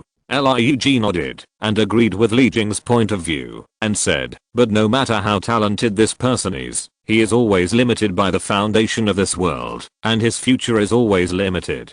By the way, General, the intelligence records that this person has a long history with our country. Lurk seemed to have thought of something, and said with interest, the king was hostile to him before. Well, this person also failed at that time. Li Jing had just finished reading the intelligence. Of course he knew what Lurk said, it's just that we didn't come to be loyal to the king at that time. The scene suddenly became quiet, and after a while, Li Jing asked, I wonder if the military advisor has any countermeasures against the enemy's plan? Yes, but don't use it. I don't know. When Lurk had a feather fan in his hand. Seeing Lurk smiling mysteriously and gently waving a feather fan in his hand, Li Jing felt somewhat helpless in his heart, so he had to ask again, what good strategy do you have, military advisor? I'm very curious. Lurk saw that he had to say it, so he shook the feather fan in his hand, then pointed to the front and said, as long as we use the cavalry to preach that there are large amounts of food and grass in the north, we can guide the foreigners to the north and make them become the strength of our army. This plan is very good. Li Jing's eyes lit up after hearing it and said, military advisor, this is turning the enemy's obstruction to our army into resistance. But why did the military advisor say that there is no need to use this strategy? Not for anything else, just to waste time. Lurk replied, the enemy uses a strategy to stop our army. It is just a delaying strategy. If we use this strategy, although we can get a little help, it will also take time. In theory, forcing refugees to attack the city is also a good strategy, but if a large number of troops are really used to preach to the refugees, it will still take some time. Isn't this what the enemy wants? But Lurk had seen through it. Xia State was going to the expedition with 100,000 cannon fodder vassal troops. It did not need a group of refugees who had no fighting power and would drag down its troops. Li Jing chatted with Lurk while waiting for the army to cross the river, while Deking and Huokubang were organizing and commanding the army to cross the river. Although the vanguard army had built a simple wooden bridge on the river, it would take some time for the nearly 200,000 main forces behind to cross the river. Li Jing asked the vanguard battalion stationed by the bridge to return to the team, because since the army had already arrived here, there was no need for anyone to be stationed there. After crossing the river, the army was less than 2 days away from the target, that is, less than 100 kilometers away. The vanguard army was less than a day away from the target at this time, and it was even possible to fight with the enemy at this moment. On the Yelly United side, Bernie Klee immediately paid close attention to the dynamics of the Zaire army after learning that the 100,000 troops who went out to perform the mission had completed the mission and returned. Although Bernie had thought about letting soldiers blend in with the refugees to launch a surprise attack on the Zaire army, he finally gave up this seemingly good, but actually useless method. Because as long as you are a little vigilant, you will find that it is not right. It is really difficult to disguise as a refugee when carrying weapons, and there is a big difference between them and real refugees. Not to mention, if the Zaire army it should take a tough attitude towards the refugees. At that time, these soldiers disguised as refugees will definitely fight with the Zaire country. Doing so will not only fail to defeat the Zaire army, but also waste the army's strength. Sir Bernie Klee, there is news from the scouts ahead. Knight Commander Byron Emery reported to Bernie in the hall as soon as possible about the military report from the front about the Zaire country, and even Viscount Ellie, who was in the hall, did not care. Bernie looked at the anxious Knight Commander Byron Emery, his heart skipped a beat, and he calmed down secretly and immediately asked, "Where is the Zaire army?" This is what he wanted to know most. Byron Emery is Viscount Ellie's subordinate. Because the Ellie alliance is the closest, and Viscount Ellie's territory is closer, the majority of the coalition forces are Viscount Ellie's soldiers, so they are responsible for finding out the news from the front. Byron, tell me quickly, is Bernie's method effective? Viscount Ellie heard the news, and didn't care about his subordinate's impoliteness. Instead, he sat on the throne and leaned forward, eager to know whether the Zaire army had stopped advancing. Byron realized at this time that he did not report to his lord first, but reported to Bernie first. This made him startled. Fortunately, his lord did not care about these details. "My lord." Byron would not make another mistake this time. He saluted Viscount Ellie and said, "The Zaire army did not stop because of the refugees from Bateson. According to the marching speed of the Zaire army, the front part of the Zaire army is now less than a day away from here." What? As Byron's voice fell, everyone in the hall was shocked. Some of them couldn't believe it and were terrified. In the eyes of these people, even Bernie Klee's perfect method couldn't stop the Zaire army's pace. So what should they do to stop the Zaire army? They couldn't imagine it.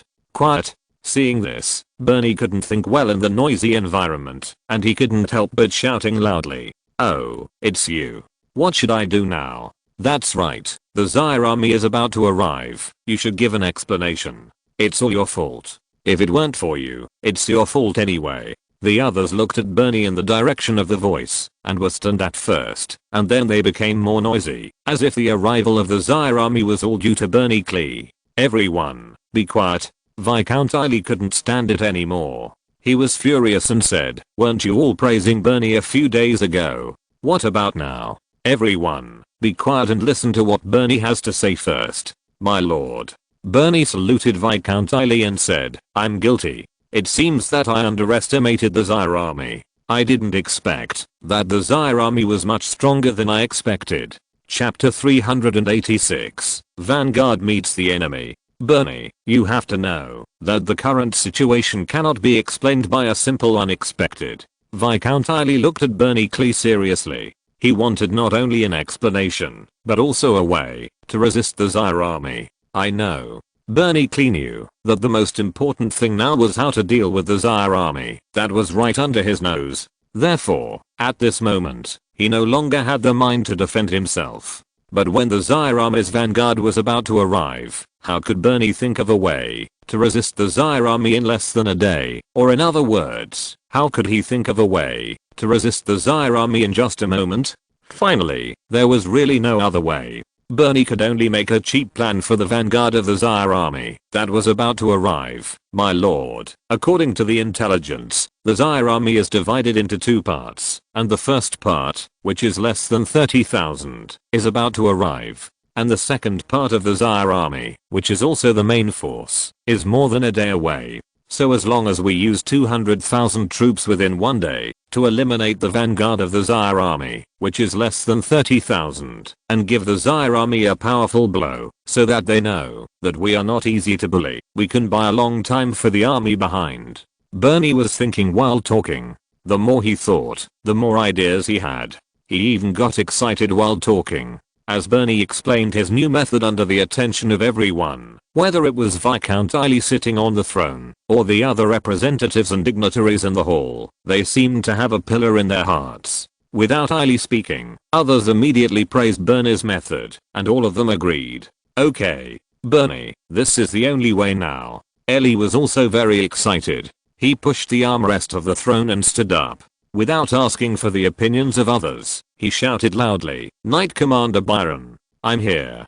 Following the call of Viscount Eiley, Byron Emery stood out of the queue, touched his chest solemnly, and waited for orders. "You have heard what Bernie said. This lord orders you to lead an army of 200,000 to destroy the vanguard of the Zaire army within one day." After giving the order, Viscount Eiley sternly asked his knight commander, "Byron, I wonder if you can do it?" Facing this situation, Byron did not leave him any room at all. He had only one choice. "My lord, I will definitely destroy the Zaire army." For this only choice, Byron did not feel disgusted, but felt very confident. After all, there was a steady stream of reinforcement in his rear, and his opponent was only a vanguard of the Zaire army with less than 30,000. Now he was asked to lead an army of 200,000 to destroy the opponent. He said it was easy. If the monarch of Baxter, Aubrey Baxter, was here, he would definitely remind the people in the hall that, if they wanted to deal with the Zaire army, it would be better to have more than 10 times the number of troops. This was what Aubrey concluded, after fighting to the end, and using the demise of him, and the entire Baxter kingdom. Seeing the endless enemy army pressing towards his defensive formation, Zhu Cheng couldn't help but frown again, which made him look more serious. Half a day ago, when Zhu Cheng led the vanguard army to approach the target, the scout reported that a large number of enemy troops were found attacking them. After repeated investigations by the scouts, Zhu Cheng was still very surprised when he learned that there were 200,000 troops attacking. He didn't expect that he would have the honor to be so respected by the enemy. You know, the entire vanguard army, including 10,000 militiamen responsible for logistics and 10,000 servants, is only less than 30,000 people. The enemy has dispatched 200,000 troops. They are determined to destroy them.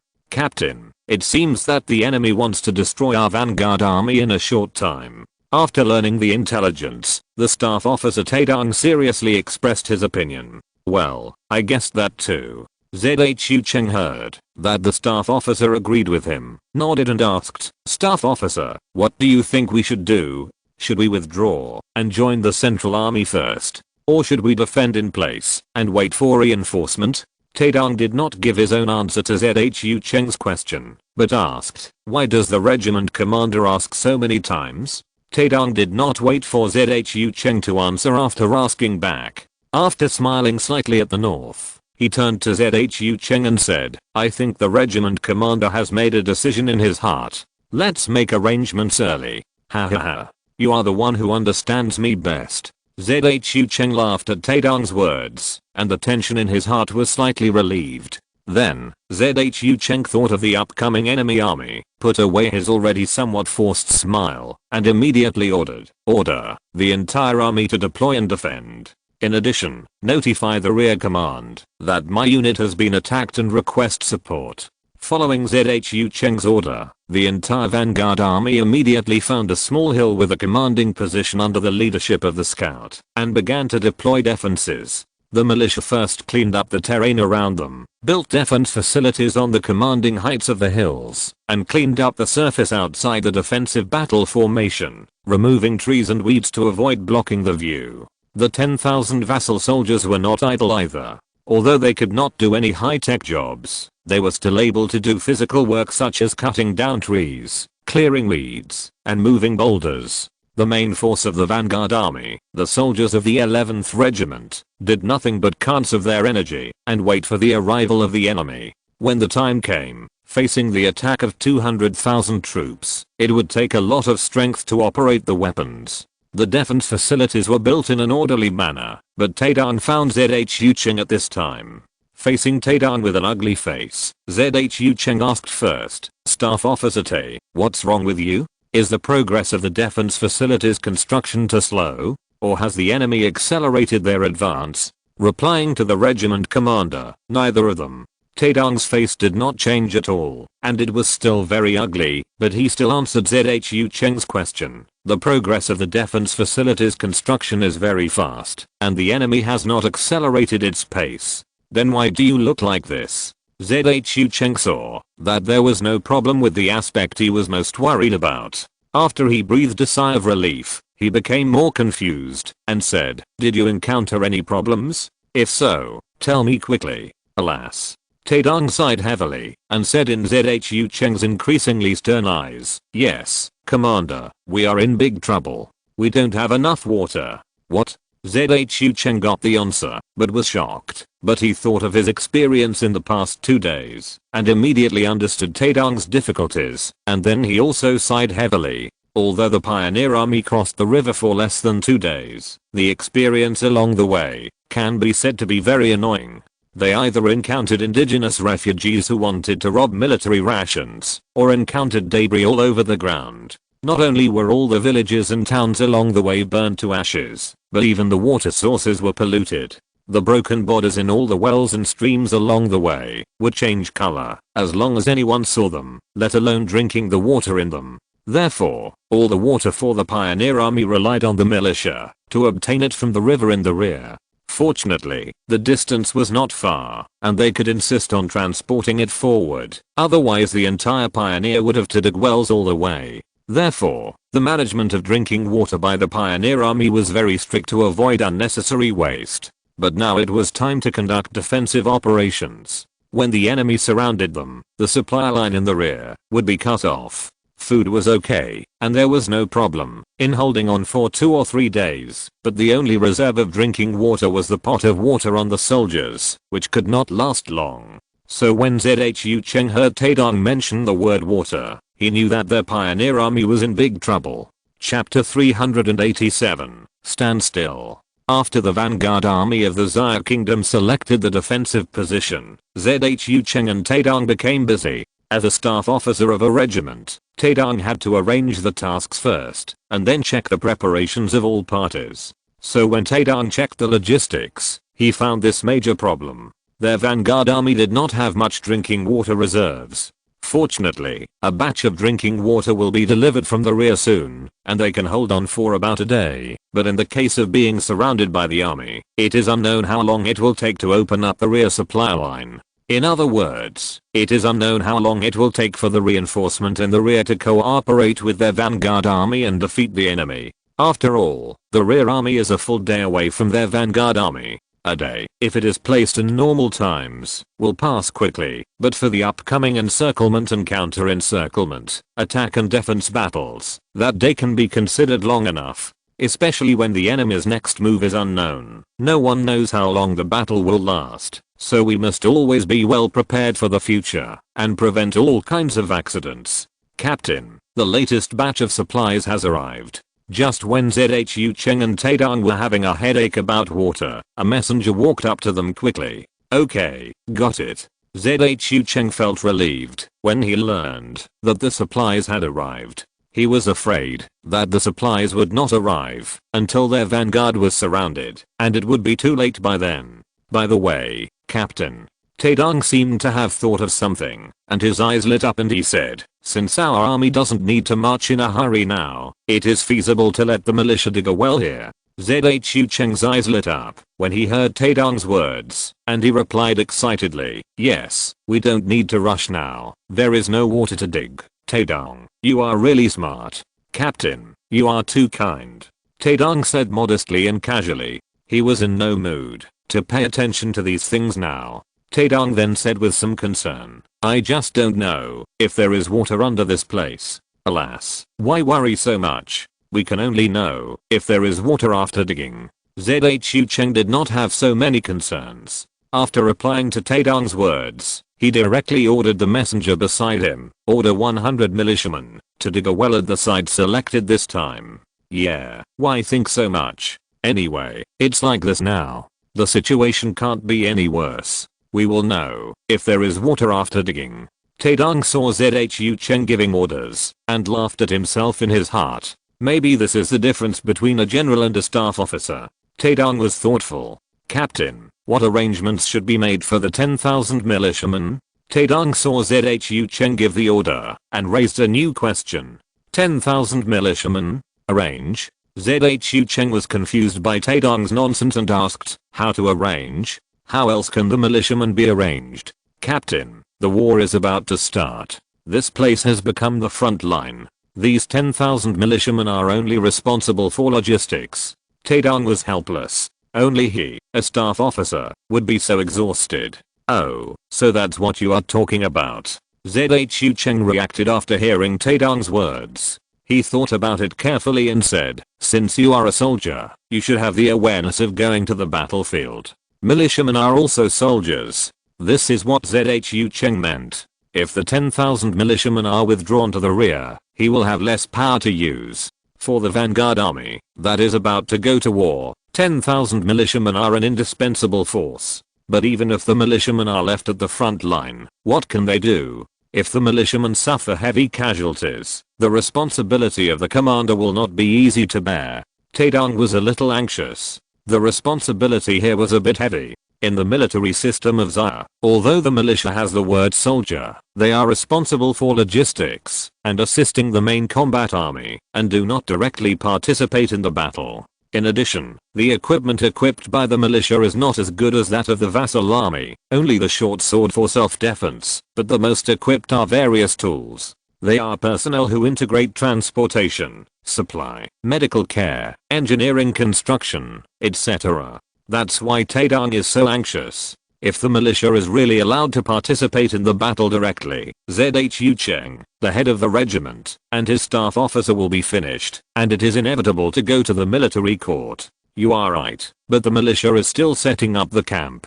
Let them withdraw after it is completed. Maybe Zhu Cheng thought it through, or maybe he was convinced by Taedong's words, and finally Zhu Cheng gave up the idea of letting the militia go to the battlefield. It's not that Zhu Cheng didn't think of the severity of this, nor that he was willing to make a conflicting decision, but the pressure from the enemy army was too great, so he was a little distracted. In the past, Zhu Cheng only needed to follow orders. With the generals giving orders and commands, he did not need to bear the pressure.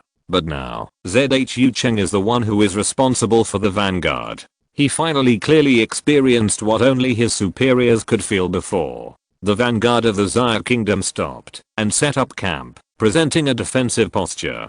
Bernie and Knight Commander Byron on the opposite side certainly knew it. Knight Commander, we can't let the Xia army arrange comfortably like this. Because this attack is of great importance, Bernie volunteered to follow the army. When Byron saw Bernie following him, he asked in a flat tone, what else can we do? 200,000 troops can't just run away or leave as they please. Although Byron admired Bernie's wisdom, when it came to marching and fighting, he obviously didn't trust him, not to mention that the other party didn't trust him and followed him. Isn't this a slap in his face? Of course we should send out the knights. Bernie pretended that he didn't understand Byron's words and continued as a matter of course, don't we have a knight's order of 10,000 people? Although such a small number of people can't defeat the vanguard of the Xia army, we can still harass them. Sir Bernie Clee, do you know what you are talking about? When Byron heard Bernie's good suggestion, instead of being happy, he angrily questioned, let the glorious knight's order do such a humble thing? Do you still have any sense of knighthood? Knight Commander Byron, I'm not a knight. Bernie wondered why the other party was so angry. It turned out to be because of the so-called chivalry. You.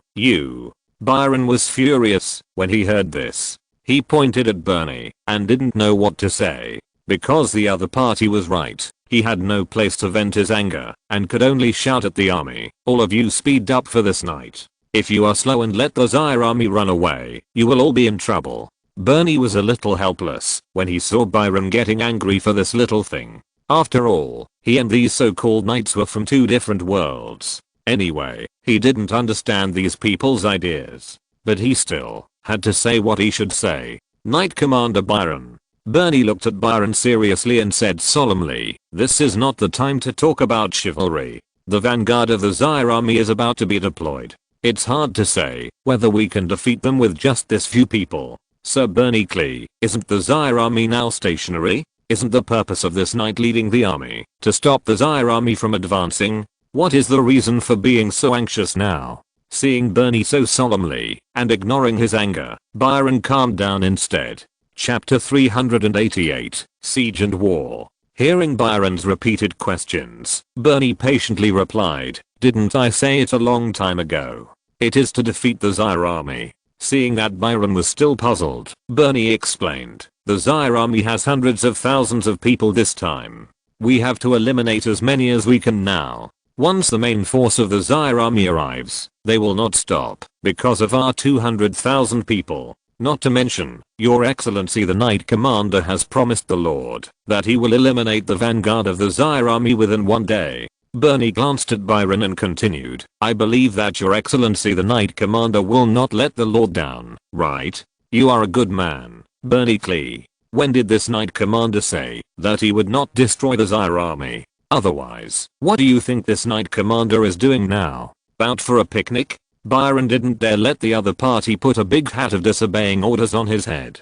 Seeing Bernie's non-committal look, Byron knew that the other party was using Viscount Ellie to pressure him, but he was not easy to bully. How to deal with the Zaire army is up to this Knight Commander, so don't worry about it. Bernie stopped talking after seeing Byron say this. He knew that it was impossible to change the other party's mind, so he stopped insisting, because he knew that he had no command power, and no matter how much he said, it would be useless. Although Byron knew that Bernie had some truth in what he said, it was impossible for him to break through his bottom line, but he still urged the army to move faster again. The Zaire army's vanguard army laid out fortifications in an orderly manner, and it was expected to be completed in 2 hours, while the enemy army would arrive in another 4 hours. When Zhu Cheng learned the good news, he immediately breathed a sigh of relief, but Taedong on the side was not so optimistic. "Captain, it is estimated that the enemy will speed up their march or send cavalry to harass us.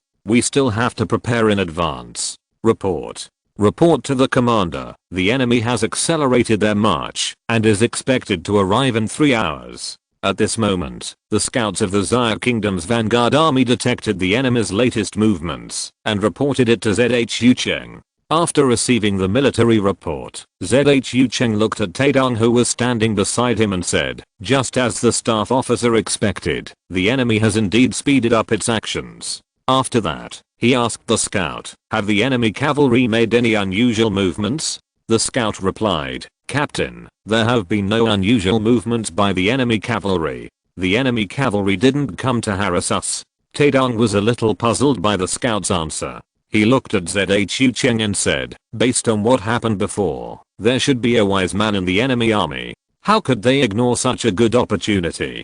Taedong's question really made Zhu Cheng feel a little puzzled. He thought about it carefully and felt that this was true. However, if Taedong, the staff officer, couldn't figure it out, he would be even less sure. So he asked in reply, "Then according to the staff officer's opinion, how should our army respond? Since we know the enemy's movements, our army can only respond to changes by remaining unchanged."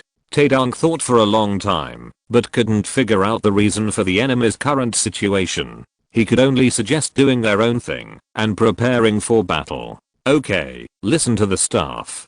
Zhu Cheng then ordered to speed up the deployment of defensive fortifications and prepare to evacuate the militia to wait for the enemy. The fortifications were successfully completed 2 hours later, and the militia also withdrew lightly according to the order, leaving only a small number of personnel for medical care and carrying ammunition.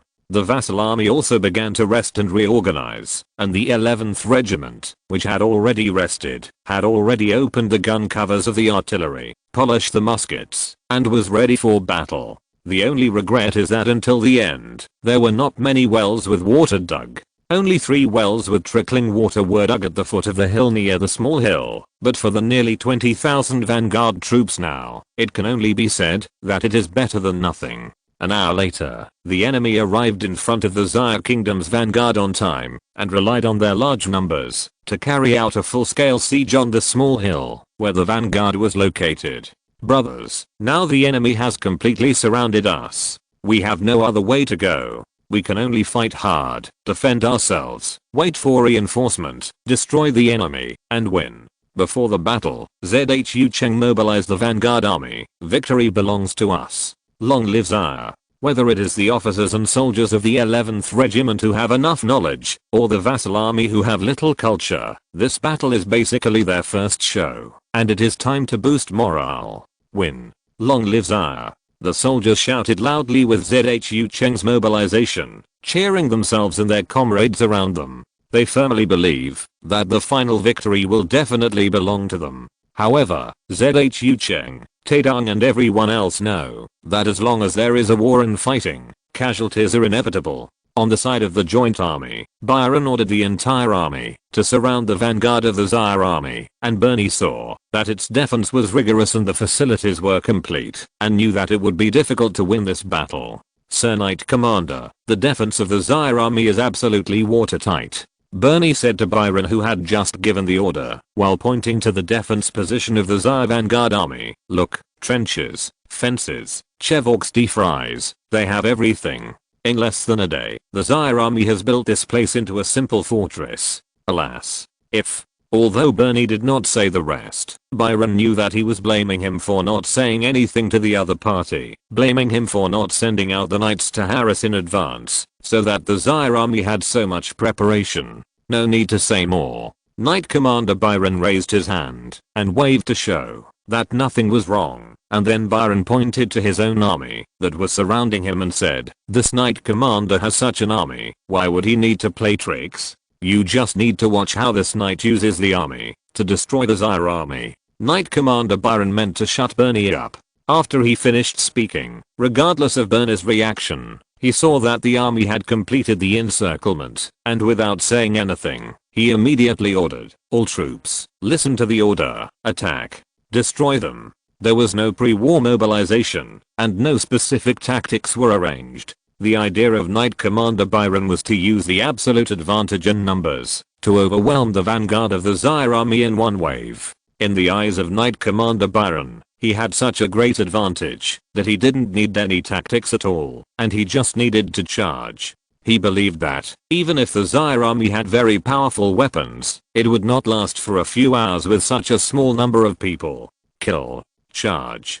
Kill them. The coalition army, which received the order from Knight Commander Byron, did not hesitate at all, and swarmed towards the Zaire army's position, because the idea of these soldiers was the same as their chief officer, that the enemy army had only so few people, and there was no need to be afraid. The coalition army had a full 200,000 people. For a small hill, even if it was surrounded, it would not be able to spread out at all. Therefore, the first round of attack was only a part of the inner ring of the encirclement, about 50,000 people. Sir Knight Commander Byron, be careful of the artillery of the Zaire army. Although Byron told him to shut up, Bernie couldn't help but remind him when he saw the army launching the attack. In response to this reminder, Byron looked at Bernie impatiently, staring at the battlefield, and said without turning his head, "Don't bother, sir. This Knight Commander certainly knows how powerful the Zaire army's weapons are. Don't you see that this Knight Commander is doing it in one go?" Chapter 389, Vanguard First Battle. As the saying goes, one effort leads to a strong momentum, the second one leads to weakness, and the third one leads to exhaustion. The Zaire army is famous for its strength. Byron Emery is not a fool. He certainly knows how strong the Zaire army is. That's why he let the army launch an attack together, just to not give the Zaire army a chance to breathe. Although Byron led an army of 200,000, which was a large number of people, it was precisely because of the large number of people that the attack was blocked, which was a big blow to the morale. If he was defeated by the disadvantaged Zaire army, he didn't know how to save the collapsed army. There is a saying, a defeat is like a mountain collapsing. The more people there are in the army, the stronger the collateral reaction will be once it collapses. Byron really didn't dare to think about the consequences of the defeat of these 200,000 people. Therefore, the pressure on Knight Commander Byron Emery is no less than that on the Zaire army, and even greater. You have to know that he is now in an absolute advantage side. If he loses, he will have no way out. Seeing the attacking soldiers quickly rushing into the first line of defense of the Zaire army, a trench built around a small hill, Knight Commander Byron's heart was lifted. Boom. Boom. Suddenly, a loud noise came from the Zaire army's position, followed by a series of loud noises, or cannon fire. As the Zaire army launched an attack, balls of fire exploded among the charging crowd of the coalition army. As the flames exploded, the charging soldiers seemed to be stunned for a moment. When the coalition soldiers rushed to the trench, the soldiers in the front row couldn't help but stop. But under the push and shout of the soldiers in the back, the soldiers in the front row couldn't help but fall into the trench. Ah! Don't push, there's a pit in front. I'm going to fall in a help. No matter how the soldiers in the front row begged and howled, the attack order without interruption or stop urged the soldiers behind to continue to attack forward. For the soldiers rushing to sign, this order was a fatal death warrant. The coalition sent out 200,000 soldiers, of course, including slave soldiers who were used as scapegoats, and those who rushed to the front row were of course these slave soldiers who were used to block arrows. But in a moment, the seemingly deep trench was filled with corpses by the coalition, allowing the soldiers who launched the attack from behind to successfully pass the first obstacle set by the Zaire army. Suddenly, when many coalition soldiers stepped over the trench, where countless people were buried alive by their own people under the artillery, just when they were glad that they were not one of them in the trench, it seemed that a giant beast was buried in the earth slope in front of the trench. Its sudden rise and the anger of its carrier made the entire area of soldiers near the trench all jump to the sky. Report to the commander, many enemy troops have crossed the trench.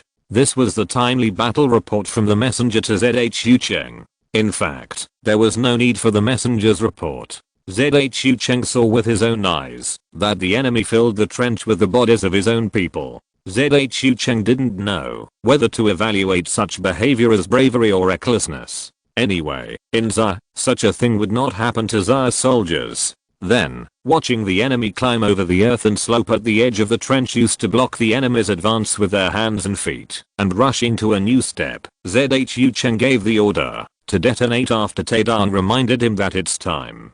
It turned out that the earthen slope surrounding the trench was full of gunpowder, and this earthen slope was dug out by the militia when digging the trench, and was piled up nearby on the inner edge of the trench to block the enemy's advance. The two sides of the trench already had a height difference of about half a meter, plus the earthen slope of about 1 meter. That is to say, if the enemy wanted to cross the trench, they had to cross the nearly 2-meter high earth wall after filling the trench.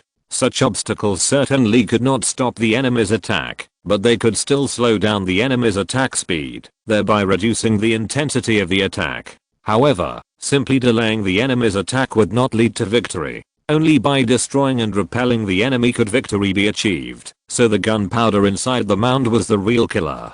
The amount of gunpowder in the bursts was very huge. This was also because the logistics and transportation of Xiaguo were powerful enough. It was also because the rear security had lost the huge pressure of military rations, which enabled the transportation capacity of the rear security hall to be transferred to other materials. Otherwise, such tactics could not be used. Although such explosions were limited in power because of the use of black gunpowder and could not rely on shock waves to kill many enemy troops, they could still use the soil and gravel covered on them to attack the enemy. But even black gunpowder was considered a hot weapon and should not be underestimated. The impact force was enough to blow away nearby enemies and create gaps in the enemy's charging crowd. The reason why so much black gunpowder was spent to set traps was because ZHU Cheng and Taidan knew that the 30 field artillery pieces and 10 siege artillery pieces of the 11th Regiment alone could not defeat such a large number of enemy troops.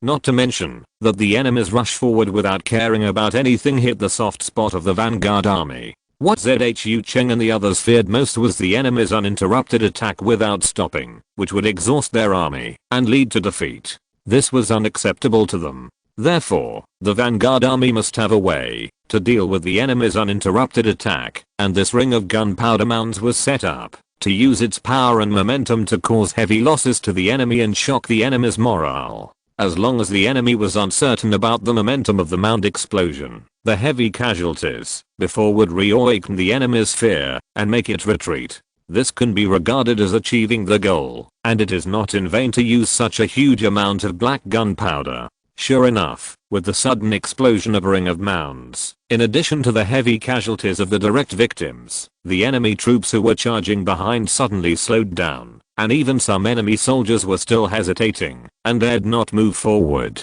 However, the commander in the rear of the enemy army did not hesitate, and these enemy soldiers had no choice but to move forward. Just like those who were buried alive by their own people, these soldiers were also pushed forward by the force from the rear. When these soldiers stepped over their own borders with despair and entered the original Earth slope, they found that nothing had happened, so they continued to attack forward with a look of relief. Captain, it seems that the enemy generals are not useless, and they still have some ability. Taedong saw that the enemy army did not fall into chaos for a long time because of the serial explosions, and he couldn't help but sigh. Zhu Cheng ignored Taedong's nonsense. He was now keeping a close eye on the enemy's movements throughout the process, fearing that there would be something missed. Order, the vassal army should go forward and form a defensive formation behind the fence. Order, the 5th Battalion of the 11th Regiment should go forward to the fence and form a defensive formation behind the Chevorks Fries. When the enemy enters the effective range, fire a round of volleys, then immediately withdraw to the fence and form a formation behind the vassal army. Order, the artillery company should concentrate its firepower and attack the enemy in the north. Order, the cavalry company should move around and be ready to support at any time. Seeing that the enemy was about to rush over the earth slope flattened by gunpowder, Zhu Cheng immediately issued the next instructions according to the tactics previously discussed with Taedong. The preparation of the vanguard army for so much time was not so simple. Zhu Cheng and Taedong had already formulated various tactics to deal with the enemy. No matter what kind of tactics, the core tactics were always delay time and wait for reinforcement. Chapter 391st Round of Defense. The 11th Regiment, composed entirely of Xia people, and 5 infantry battalions in the vanguard army received Zhu Cheng's order and formed a circular defense circle around the entire position. Because the scope of this first real line of defense is a bit large, the defense circle can only be arranged in 2 rows in front and back. The soldiers quickly loaded their ammunition and pointed their muskets at the enemy troops rushing towards them from the periphery. 5 infantry battalions, a total of 7,500 people, defended against the countless enemy attacks from the opposite side without any fear, because they knew that this was not the time to be timid after receiving basic education, and they could only fight desperately. Get ready. Seeing that the enemy's charge was getting closer, the officers of the battalions and platoons raised their swords one after another and issued orders to prepare to shoot according to the situation. Seeing that the enemy rushed across the invisible boundary, the officers swung their swords hard. Shoot. Bang. Bang. Bang. The crisp sound of musket shooting rang out one after another in the defense circle, accompanied by the corpses of the enemies lying on the opposite side. In this round of defense, in order to maximize the impact on the enemy, the officers unanimously chose to let the enemy in 50 meters before attacking. At such a distance, the dense enemy crowd made it difficult for the soldiers of the 11th Regiment to fire blanks. Afterwards, after a round of attack, the 5 battalions of the 11th Regiment immediately retreated and lined up again behind the vassal army behind the fence in an orderly manner. Captain, this round of attack seems to have wiped out 2,000 or 3,000 enemy troops. Taedong looked at the rows of enemy troops that fell because of the attack of the infantry battalion on the high hill and roughly estimated the enemy's losses in his mind. Yeah. Zhu Cheng hummed lightly. He also saw the battle situation with his own eyes through a telescope. Although this round of results was very impressive, he knew that it was only temporary. The enemy troops who did not give up behind him let him know that the difficulties were still behind. The vassal army has engaged the enemy.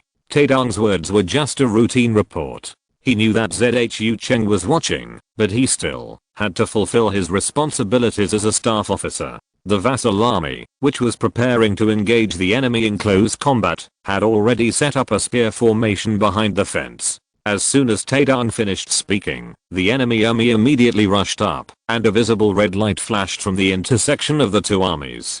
Zhu Ben originally saw that the enemy army was blocked for a moment by the barricades and wanted to order the infantry of the 11th Regiment to attack again, but he immediately gave up this idea because he knew that it was too late to adjust the tactics at this time, and the barricades in front of the fence were set up to weaken the enemy's offensive. If the temporary adjustment gave the enemy an opportunity to take advantage, it would be a lot of fun. Stab. The vassal army had also been strictly trained, and the officers knew what to do at this time. With the sound of orders, the vassal army's spearmen stabbed the spears in their hands into the enemy's body, and then pulled them out immediately. The sword and shield soldiers of the vassal army half crouched in the first two rows with their shields raised, defending against possible attacks from the enemy. The long spears above their heads, or at their sides, moved back and forth regularly, letting the sword and shield soldiers know that it was not just them who were fighting at this time, but also their comrades behind them. Captain, if this continues, this line of defense will be broken sooner or later. Taedong looked at the battle situation worriedly. Although the enemy fell in batches in front of the vassal army's formation, the vassal army was not without casualties. Even if there were no heavy casualties on the enemy side, looking at the seemingly endless sea of people on the enemy side, Taedong knew that their vanguard army could not compete with the enemy in terms of casualties. So Taedong suggested to Zhu Cheng, Captain, while the fence is not damaged, let the vassal army retreat to repair and deploy defenses first, and then let the musketeers defend against attacks through the fence. How about it? Wait a little longer. Although Zhu Cheng also knew that Taedong's suggestion was good, he still had his own plan. We have only held on for less than 2 hours at this moment. Let the vassal army consume the enemy for a while. There is still a long time to go. Anyway, no matter how many vassal soldiers died, they would not feel sorry, but even if they had to die in a valuable way. It was just that Taedong suggested that the vassal army retreat to repair for the sake of the defense later, so that the vassal army could also play its value in the future, while Zhu Cheng wanted to let the vassal army play its due value now. After about half an hour, Zhu Cheng saw the shaky fence, and then he ordered the vassal army, which had lost some of its troops, to retreat to repair. The vassal army retreated, but it did not mean that the battle would not continue.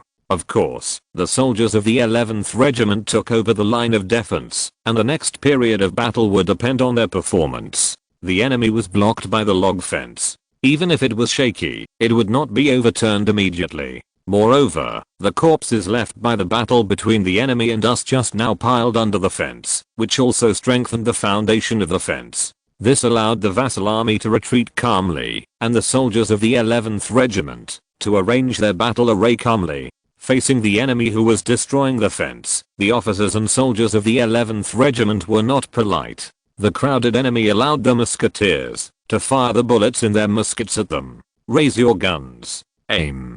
Shoot. A series of orders were shouted from the officers. Because of the fence blocking the way, the musketeers lined up less than 50 meters away from the fence. The 2 rows of musketeers did not need to fire in turns, but fired directly in volleys. Bang bang bang. Another burst of muskets sounded, and a large number of enemy soldiers who were crowded in front of the fence and were chopping and pushing fell down. The piled corpses not only blocked the attack of the enemy behind, but also made the fence more solid. In less than 30 seconds, the musketeers who had finished reloading fired another round of volleys, which made the enemies who had just rushed up lie down again, as if the enemy who had just rushed up was just a phantom. In this way, the infantrymen used 2 to 3 rounds of attack per minute to continuously fire volleys at the enemy, leaving the enemy no chance to rush up and destroy the fence. The enemy did not think of attacking the Zaya soldiers behind the fence first, but the short 50 meters was like a natural moat in front of the enemy, and they could not reach it. Even if they used bows and arrows to attack the Zaya soldiers, the protective gear on the Zaya army and the servant army who joined the battlefield again later made this attack ineffective. Seeing that the enemy's archers participated in the attack, Zhu Cheng unceremoniously ordered the servant army's sword and shield soldiers to go forward and raise their shields, which was to let them act as meat shields for the musketeers. In this way, there was a row of servants holding shields in front of the musketeers, allowing the musketeers to shoot without any scruples. In less than 5 minutes, less than 10 rounds of volleys, the enemy army lost the momentum of not giving up just now. Think about it, in just 5 minutes, 7,500 musketeers fired at least 70,000 bullets and killed at least 10,000 enemy soldiers. The enemy soldiers saw that those who rushed forward would only die, so those who were not stupid would not rush forward so hard. In fact, 5 minutes ago, when the enemy army was fighting with the vassal army at the fence, its momentum of charging was already not much. After being wake-up called by the musketeers now, as long as the enemy is flesh and blood and knows what fear is, they will not rush forward again. Haha. Captain, the enemy army retreated. Retreat. Taedong couldn't help laughing when he saw the retreating enemy army. Haha. Zhu Cheng also chuckled when he saw the retreat of the enemy army. At this moment, he finally survived the huge pressure before the battle and knew that he would win today. As long as he can defend against one wave of attacks, he can defend against the second, third and even countless waves of attacks. Finally, the computer is finally fixed. Chapter 391 Doubt about life. Alas, stop the attack first and let the army retreat. Knight Commander Byron Emery saw that the attacking army rushed forward and fell down one after another without stamina and reluctantly ordered the army to retreat. In Knight Commander Byron's estimation, even if the enemy army was prepared, it would not be able to build a fortress in one day, and he had a full 200,000 troops, so it should be easy to take down the vanguard of the Zaire army.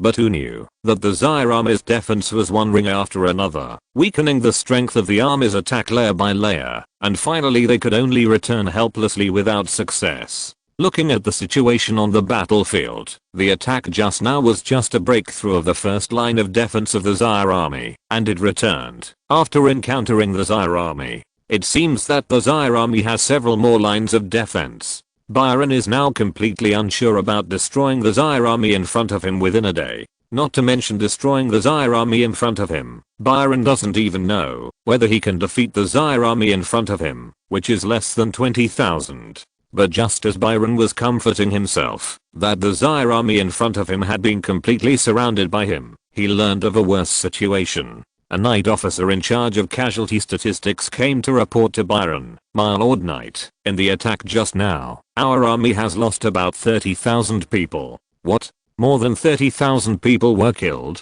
Knight Commander Byron heard the news and asked in disbelief, "Are you right? It's killed, not casualties?" "My lord knight, yes, it's definitely the number of people killed.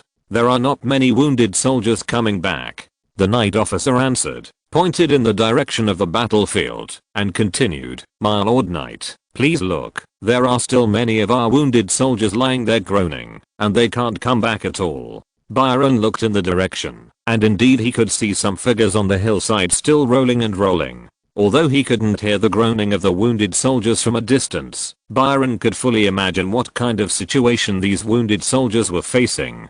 Byron was stunned for a moment, then turned around and said, "I don't care about that. Order the soldiers to organize the team and immediately launch another attack for me." Bernie Clee, who was standing aside, just frowned when he heard Byron's order, and didn't say much. He knew that Byron was now unable to get off his horse, and he was not a soft-hearted person. If he wanted to destroy the Zaire army in front of him, he could only launch a strong attack regardless of casualties. For people in high positions like Byron and Bernie, soldiers are just a tool to achieve their goals. They don't care about the specific casualties and the loss of their lives. What made Bernie a little concerned was that in the 1 or 2 hours of fighting, the Zaire army relied on some defensive fortifications to cause heavy casualties to the attacking army, and they didn't lose much themselves. At least Bernie didn't see how many bodies of the Zaire army were. Looking around, all the soldiers lying on the battlefield were his own soldiers. If they continued to fight like this army of 200,000, no, now there should be only about 150,000, would not be able to fight against the Zaire army in front of them, which had less than 20,000. Even this is just the vanguard of the Zaire army, and they need more than 200,000 people to deal with it. You know, the Zaire army has hundreds of thousands of people. Doesn't this mean that they need at least millions of troops to deal with it? Bernie couldn't help but shudder when he thought of this. It's really terrifying to think about it. Not to mention where they got millions of people. Even if they did, they could only fight against the Tsar army, and they might not win. War is not so simple to calculate. Yes, it must not be calculated like this. There are many other factors that I didn't think of. Bernie kept saying this to himself in his heart, as if to comfort himself, and as if to hypnotize himself. Otherwise, Bernie was really afraid that he would be scared to death by his own inference. In fact, it is normal for Bernie to have this idea. Anyone who sees that his hundreds of thousands of troops can't beat an enemy that is less than 1/10 of his own will doubt his life. Sir Knight Commander Byron Emery, prepare the soldiers for the next attack. At least bring some tools that can destroy fences and chevauxty fries. Bernie calmed down and suggested to Byron, if possible, let the archers mix in with the ordinary soldiers, hoping to cause some casualties to the Tsar army. Bernie now provided advice to Byron regardless of other things, not only for the victory in front of him, but more to verify his ideas, and to prepare to resist the upcoming Tsar army. If they win the battle in front of them, then Bernie will have some bottom line for the Tsar army behind them. If they lose, Bernie really has no idea what to do in the future. Oh, this is a good idea. Byron heard Bernie's suggestion, thought about it, and nodded in agreement with Bernie's method. About half an hour after the attacking army retreated, Byron reissued the order for the entire army to attack. However, this time he was mentally prepared to return empty-handed, and prepared to make the Tsar army in front of him suffer heavy losses if he failed this time. Anyway, Byron was ready for a round-robin battle. Today, he was ready to destroy the Tsar army in front of him, no matter how many rounds of attack he launched. However, what Byron did not expect was that even if he wanted to launch rounds of attacks, he would need so many soldiers. In the first round, there were about 50,000 casualties, and 200,000 people could not withstand several rounds of consumption. Generally speaking, an army is qualified if it does not collapse when it suffers 1/10 of casualties. It is considered the elite among the elite if it does not collapse when it suffers 1/5 of casualties. It will completely lose its combat effectiveness if it suffers 1/3 of casualties. But this is the case when the logistics, auxiliary soldiers and other laborers are taken into account. If these are excluded, and only the combat soldiers are counted, there are actually not many people in an army of 10,000 people, only about 2 or 3,000. Byron also knew this, so in order to make the 200,000 people fully available, he sent 50,000 to 60,000 combat soldiers to the rear of the army as a supervisory team, and added the slave army in the front row as cannon fodder, so that the entire army could launch an attack on the Tsar army position. In this sense, Byron is already an excellent general. However, he didn't know that the Tsar army of less than 20,000 in front of him were also called combat soldiers. There were not many auxiliary personnel at all. The auxiliary militias all retreated, otherwise he would not be as confident as before. The second round of attack was not launched as smoothly as Byron thought. After a long time after Byron ordered the attack, there was no sign of the army charging forward, which made him very dissatisfied. "What's the matter? Why don't you launch the attack?" Knight Commander Byron shouted angrily at the people around him, hoping that someone would come to give him an explanation. After a long while, an officer with sweat on his forehead came to report to the Knight Commander, "The soldiers below are unwilling to launch an attack, saying that attacking is just to die." Is there such a thing? Bernie had never been in the army and didn't know these things. At this time, he heard that the soldiers of the army were still unwilling to launch an attack, which made him look at Byron with doubts. Knight Commander Byron felt even more embarrassed when he saw Bernie's gaze, and he shouted an order. "Don't want to attack? Dare you disobey orders? Where are the supervisory squad? Are they all dead? Order the supervisory squad. Whoever dares not to attack will be killed by this Knight Commander. You are afraid of death, right? If you don't attack, you will die now." It was the first time for Byron Emery to command so many troops. Even the first attack was arranged based on his previous experience in leading troops. He had no idea of the consequences of his order after it was passed down. If you're listening to this novel on a channel other than Fanfic World, it means they downloaded and uploaded it without effort. we cordially invite you to visit our channel, Mundo Fanfic Novelos. There you'll find the original version of this story and you can explore many other novels of various genres. We're waiting for you to immerse yourself in a world of incredible novels. Chapter 392, Sudden Change in Battle Situation. Mutiny, or it can be said to be a mutiny. There was a real mutiny within the coalition. When the order of Knight Commander Byron Emery was issued, the ordinary soldiers who knew that they would die if they did not attack, regardless of everything else, raised their weapons to the soldiers or supervisors who came later, just to save their lives. Most of these ordinary soldiers who were recruited were ordinary peasants. Under the forced conscription of various lords, they had no choice but to leave their homes, pick up simple weapons and step into the battlefield with an uncertain future. These ordinary soldiers were usually ordered by their superiors at will, and they did all kinds of hard work, such as marching, transporting food, and setting up camps when they stopped. Anyway, they had been through this in the past. But no one could have imagined that, now that the war really started, they would have to rush to the front, while those so-called elite soldiers were supervising the battle in the rear. Well, they were forced to do it. There was no other way. They just had to go. Anyway, they felt that they had more people on their side, while the other side had fewer people. But when they really launched the charge, they didn't expect that they couldn't rush up. When they came to their senses, they looked at the corpses and the groaning and struggling wounded on the hillside in front of them, and they couldn't help feeling lucky that it wasn't them lying there.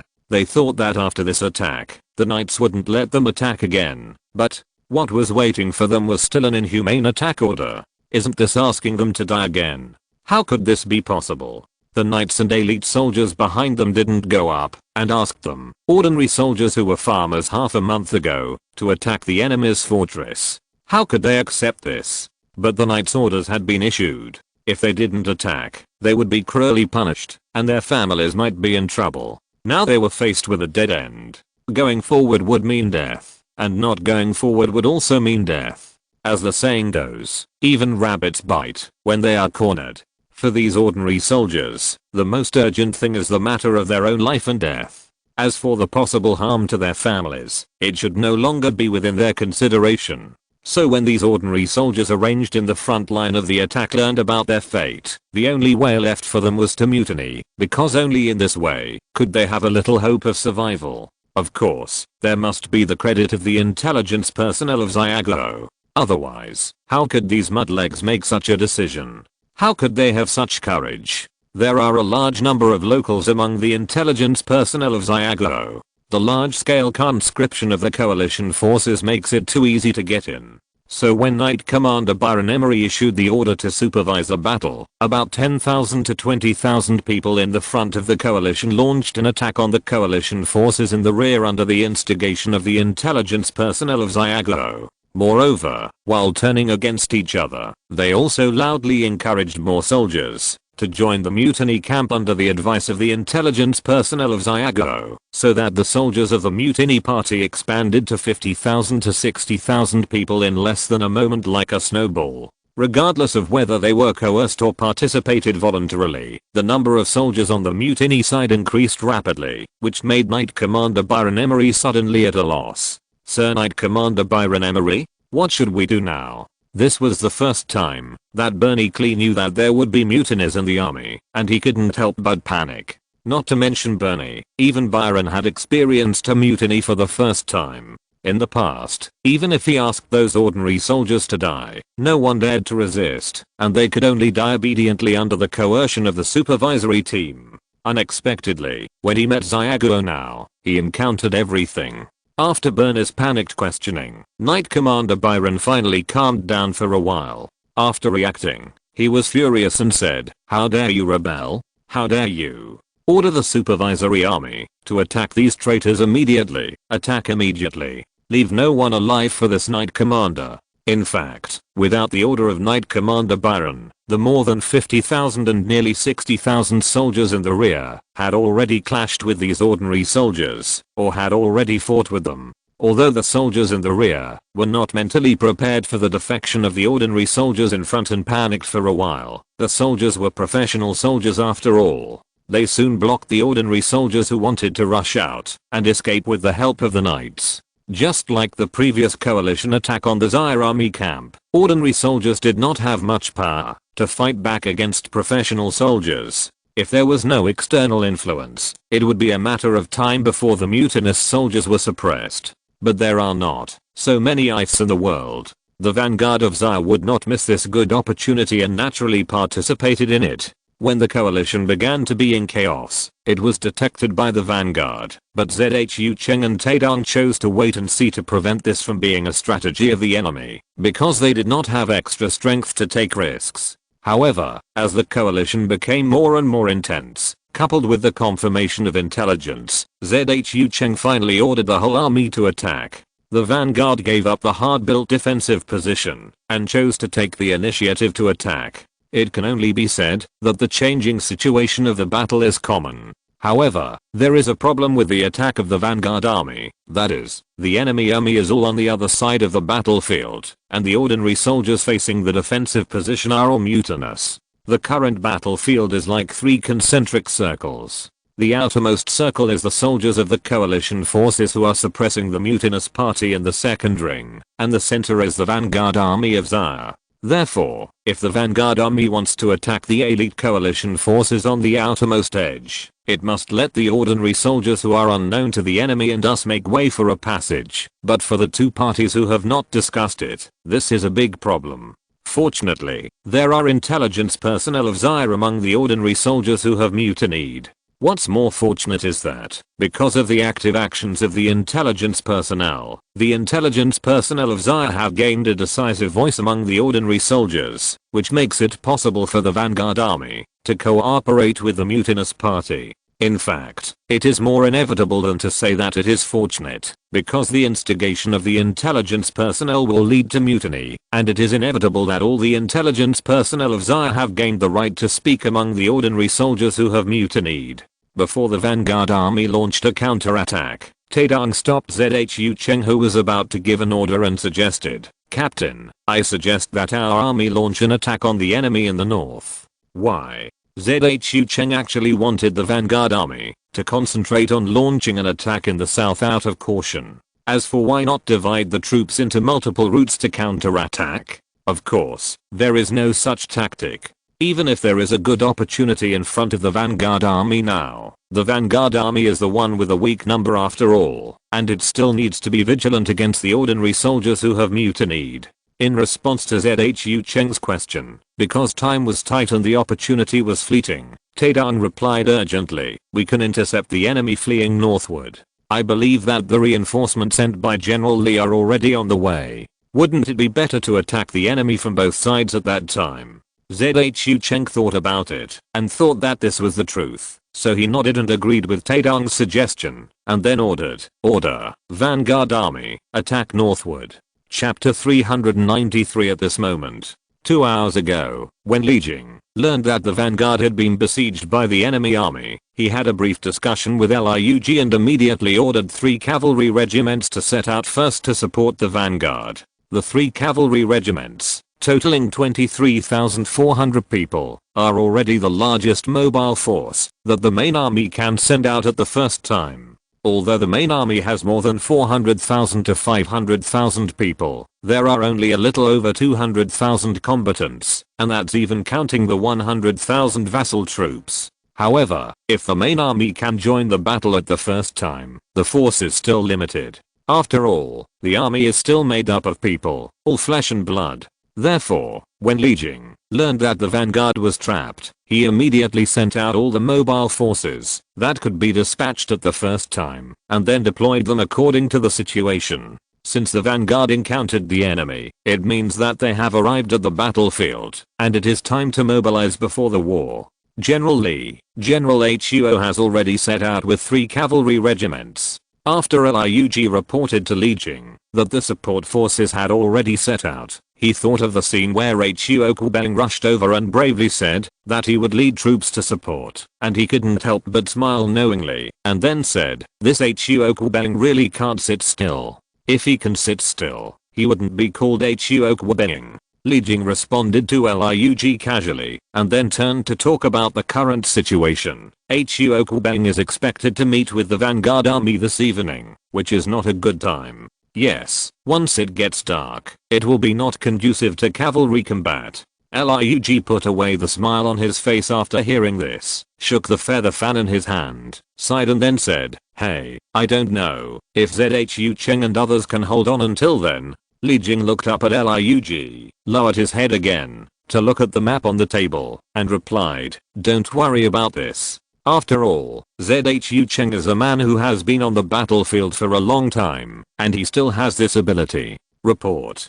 Suddenly, the messenger brought the latest news. "General, the Vanguard has reported. The Vanguard army has chosen a place to build a camp and is waiting for reinforcement. In addition, the militia of the Vanguard will retreat from time to time. Please send troops to support them." "Well, I know." Li Jing responded to the messenger, turned to Lurk and smiled. "This Zhu Cheng is still quite capable. The military advisor doesn't have to worry about it now." After Li Jing finished speaking, his face was calm, and he gave another order to the messenger. "Send a message to the Vanguard army. Tell them that they have done a good job, and the supporting troops have set out. Let them fight with confidence." "Yes, General." The messenger received this order, perhaps because he was worried about his comrades in front, or perhaps because he was touched by Li Jing's belief in victory. His face was full of determination when he answered.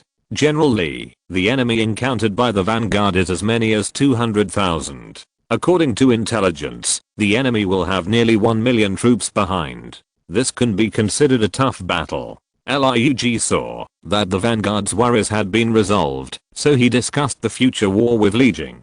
Li Jing stopped looking at the map, stood up and walked 2 steps in front of the table. After hearing Lurk's words, he stopped, waved his hand and replied, "Although the enemy troops are numerous, there is no need to worry. They are just a mob. You must know that my army came here to train. If the enemy troops are not numerous enough, how can we achieve the purpose of training?" Li Jing said this, and changed the subject. "By the way, military advisor, do you think Huokubeng and Zhu Cheng of the Vanguard army can wipe out this group of enemy troops?" "That's true." Lurk first affirmed Li Jing's prediction, and then answered his subsequent question. "Eliminate the enemy? With Huokubeng's temperament, this is really possible. Although in fact only the Vanguard army and the 3 cavalry regiments led by Huokubeng wiped out the enemy's 200,000 troops. It was not led by Huokubeng as Lurk guessed, but relied on the tacit cooperation of the 2 sides. Hurry up, we can survive. If we rush out, kill them, we have no way to survive. Only by killing them can we survive. The knights don't want us to live. We can only survive by killing those high knights." Among the ordinary soldiers who mutinied, the intelligence personnel from Zaya country kept encouraging the soldiers around them, so that these ordinary soldiers launched rounds of attacks against the elite coalition forces on the outermost periphery. I don't know what happened. These ordinary soldiers who looked honest and easy to deceive at ordinary times, under the encouragement of the intelligence personnel, launched a desperate attack on the elite coalition forces, and they were not afraid, even if the corpses in front of them were piled up like a mountain. Maybe these ordinary soldiers remembered the bullying in the past, when they shouted loudly. Maybe they were excited to raise their weapons to the high masters in the past, or maybe they saw the light of hope called survive in front. But in any case, at this moment, in the hearts of these ordinary soldiers, a thought called resistance was born. On the battlefield, the Vanguard army, which was originally surrounded by a circle, also abandoned the position that was built with great difficulty under the leadership of Zhu Cheng, and launched an attack on the enemy in the north. "Look, the Zaya army is moving again. The Zaya army is coming. What should we do? Isn't this a pincer attack? How can we survive?" With the action of the Zaya Vanguard army, the first to discover must be the mutiny in the middle, and this discovery made these ordinary soldiers who were fighting desperately lose the courage to fight to the end. "Don't be afraid, don't be afraid, let's get out of the way. These powerful Zaya army will definitely not attack us. Get out of the way, let these Zaya army fight with the knights. We must not attack the Zaya army. The Zaya army is coming. Let this place be given to the Zaya army. We will go somewhere else." The Zaya intelligence personnel who discovered this scene in the north of the battlefield certainly knew what to do. One by one, they all loudly restrained these panicked ordinary soldiers, and made way for the Zaya Vanguard army. Tap tap tap tap. The orderly footsteps of the Xia Kingdom's vanguard army came from far to near and became clearer and clearer. As the vanguard army advanced, it was unknown when the civil strife of the coalition forces in the northern part of the battlefield had consciously stopped, watching and waiting for the next move of this powerful army. Getting closer and closer, the Xia Kingdom's vanguard army finally did not attack the ordinary soldiers who gave way, but instead launched an attack on the outermost coalition elites in 2 rows of 3 square formations. The 3 square formations at the front of the vanguard army were of course composed of vassal troops, each with more than 3,000 people. The 5 square formations in the second row were the 5 battalions of the 11th Regiment, and there were cavalry galloping around. The so-called passage that the ordinary soldiers gave way to was not so much a passage as it was that these ordinary soldiers had given up the northern battlefield. The elite coalition forces in the north were only 10,000 or 20,000 people, which was okay for a group of ordinary soldiers who were farmers not long ago, but when facing the Xia army, the result was already doomed. Chapter 394 Northern Battlefield. Facing the nearly 10,000 troops in the first row of the Xia army, the elite troops of the coalition were not discouraged, and bravely held their weapons tightly. Haha, facing our attack, you dare to fight with only 20,000 people, you really don't know how to live or die. The 2 armies faced each other face to face. Zhu Cheng rode on a warhorse and looked at the enemy army that was almost the same as his own, and he was somewhat heroic. Taedong rode a warhorse to accompany him. Hearing this, he immediately advised, "Captain, we'd better be careful. The enemy army on the opposite side is different from the past, and we should not underestimate it." Haha. Of course I know that we are facing the elite enemy army, not these rabble. Zhu Cheng comforted Taedong. "Staff officer, don't worry, I have been on the battlefield for a long time, and will not make the mistake of underestimating the enemy." It is no wonder that Zhu Cheng can be so confident.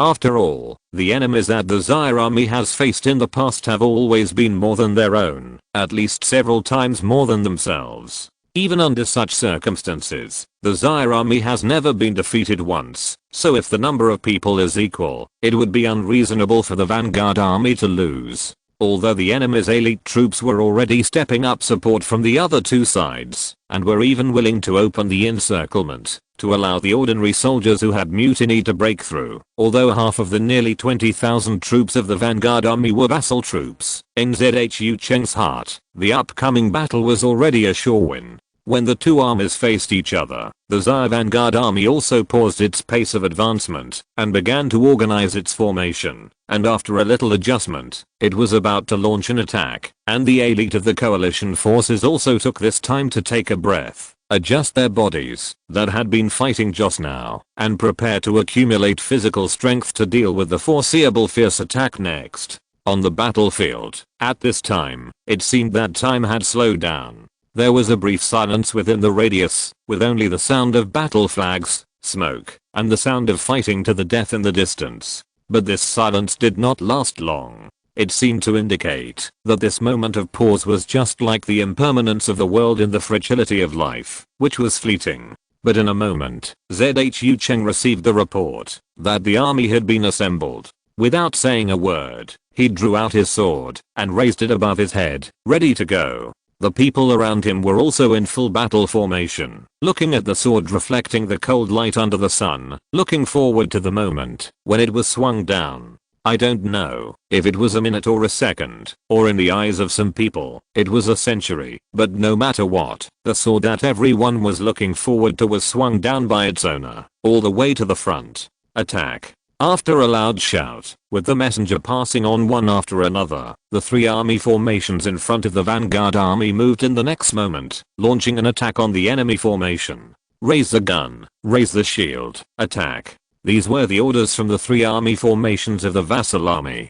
Prepare for battle. Archers get ready. Axemen step out. These were the orders in the coalition army. Shoot. As the vassal army advanced rapidly, a black shadow flew up from the enemy's formation. At the high and urgent raise shield command from the vassal army, the black shadows fell down quickly.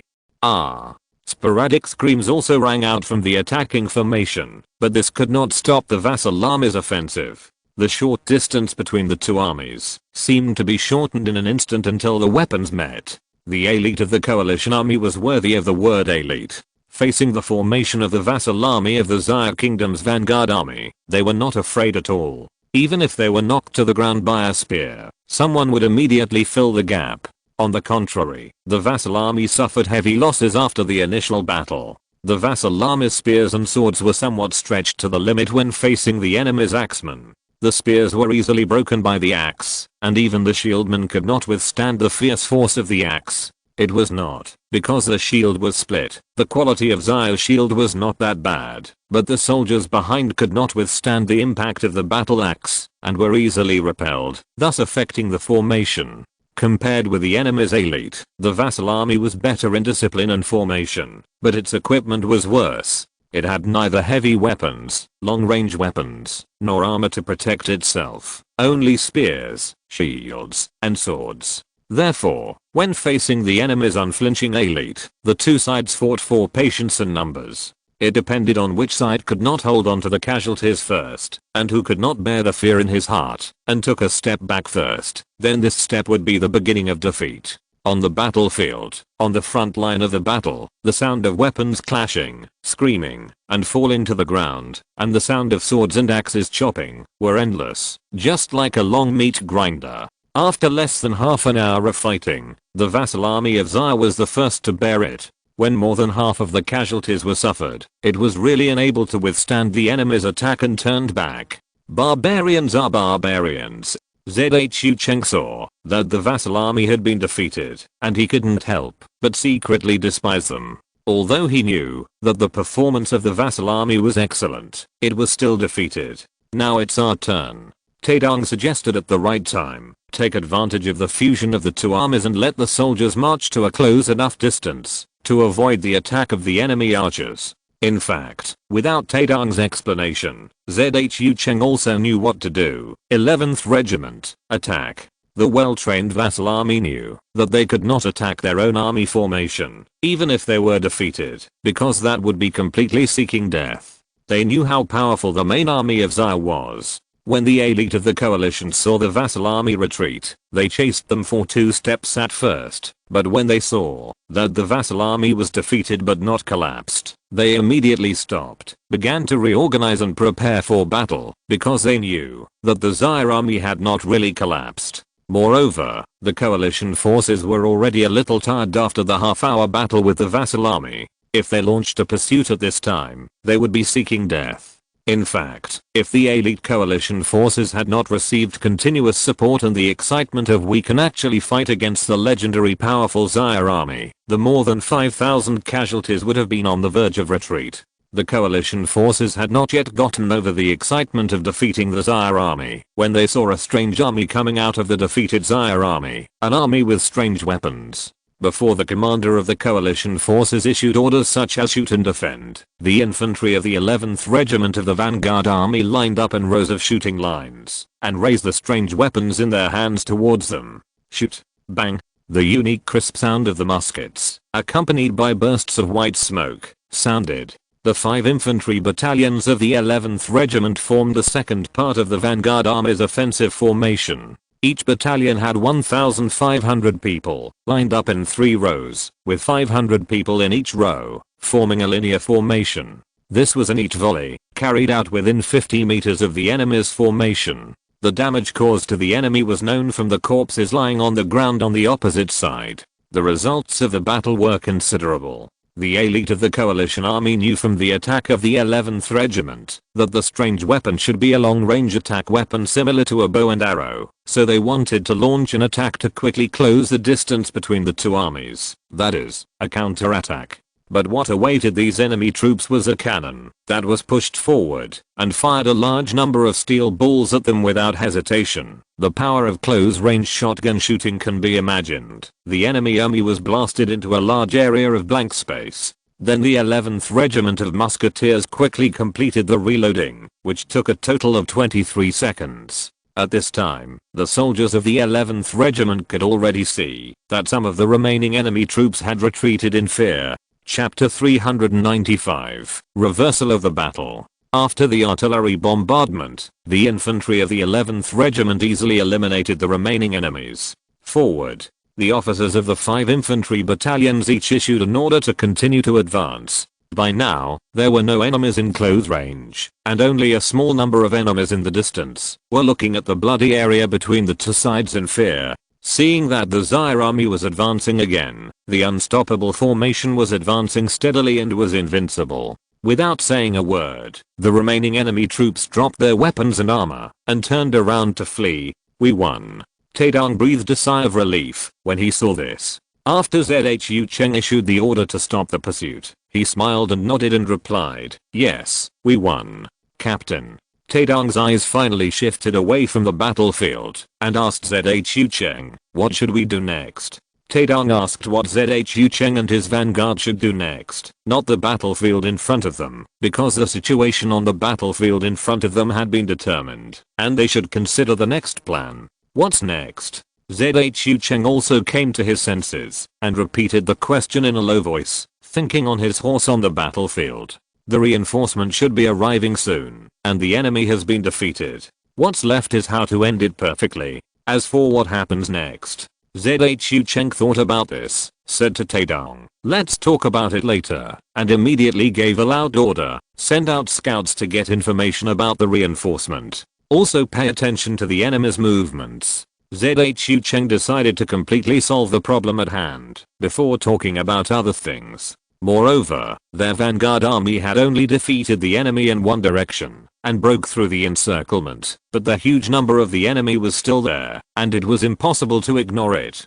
Not long after, the cavalry who went out to scout reported to Zhu Cheng, "Captain, reinforcement have arrived. They are 3 cavalry regiments led by General Huo." Great. Upon hearing the news, Taedong immediately clapped his hands and laughed. With the 3 cavalry regiments brought by General Huo, the enemy can no longer escape. The 3 cavalry regiments, totaling 23,400 cavalrymen, were like a huge wave and a mountain pressing down on the defeated coalition forces. Very good. Zhu Cheng was also very happy and asked the scout, "Does General Huo have any instructions?" The scout replied, "General Huo is aware of the current situation of our army, and he specifically ordered our army to cooperate with the cavalry, to launch a counter-encirclement of the enemy, and prepare to wipe out the enemy in one fell swoop.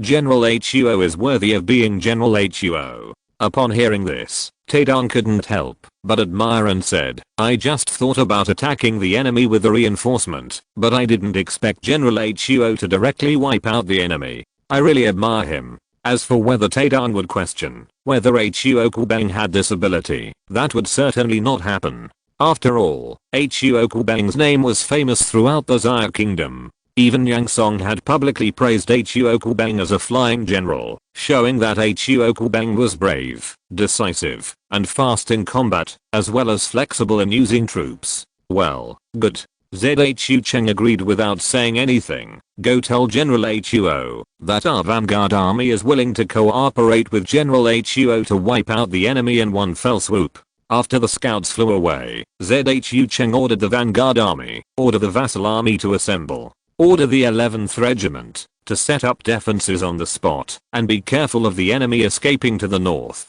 Zhu Cheng wanted the vanguard army to join the battle immediately, but the vanguard army had already fought a battle and was very tired, and more than half of its vassal army had been killed or wounded, and they needed to rest and reorganize. Therefore, the best thing for the vanguard army to do now is to block the route for the enemy to escape to the north and let the cavalry regiment that had just arrived to deal with the remaining enemy troops. As for the so-called enemy in Zhu Cheng's eyes, of course, it includes the 2 opposite parties. Whether it is the ordinary soldiers who mutinied, or the elite of the coalition forces, he is not going to let them go. On the other hand, after Huo Kubang learned the detailed intelligence of the battlefield here, he made the decision to wipe out the enemy. This time he personally asked for the order to lead the army to come, not just to rescue.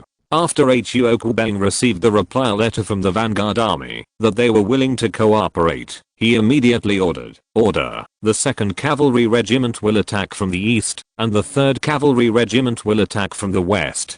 Pay attention to driving away the enemy and avoid direct combat. After giving the order and the reminder, Okubeng said nothing and ordered the 1st Cavalry Regiment behind him again. 1st Cavalry Regiment, follow this general. Charge. The horn sounded. Okubeng took the lead and launched an attack on the enemy in the south. Of course, the cavalry regiment certainly did not directly attack the enemy formation, but launched a cutting attack on the enemy's periphery at an angle. The enemy was not blind. Of course, they discovered the large number of Xia cavalry coming from the south, and had assembled some soldiers and all the knights to resist. However, facing tens of thousands of cavalrymen from Xia state, no one, including the enemy knights, thought they could resist. When they were desperate, they found that the knights of Xia state were actually divided into 3. Just like that, there were less than 10,000 knights left, and they launched an attack on them. How come they came so quickly? How come there are so many? When Knight Commander Byron Emery learned that the reinforcement from Xia state had arrived, his face was full of despair. He couldn't understand why the Xia army's actions were so fast.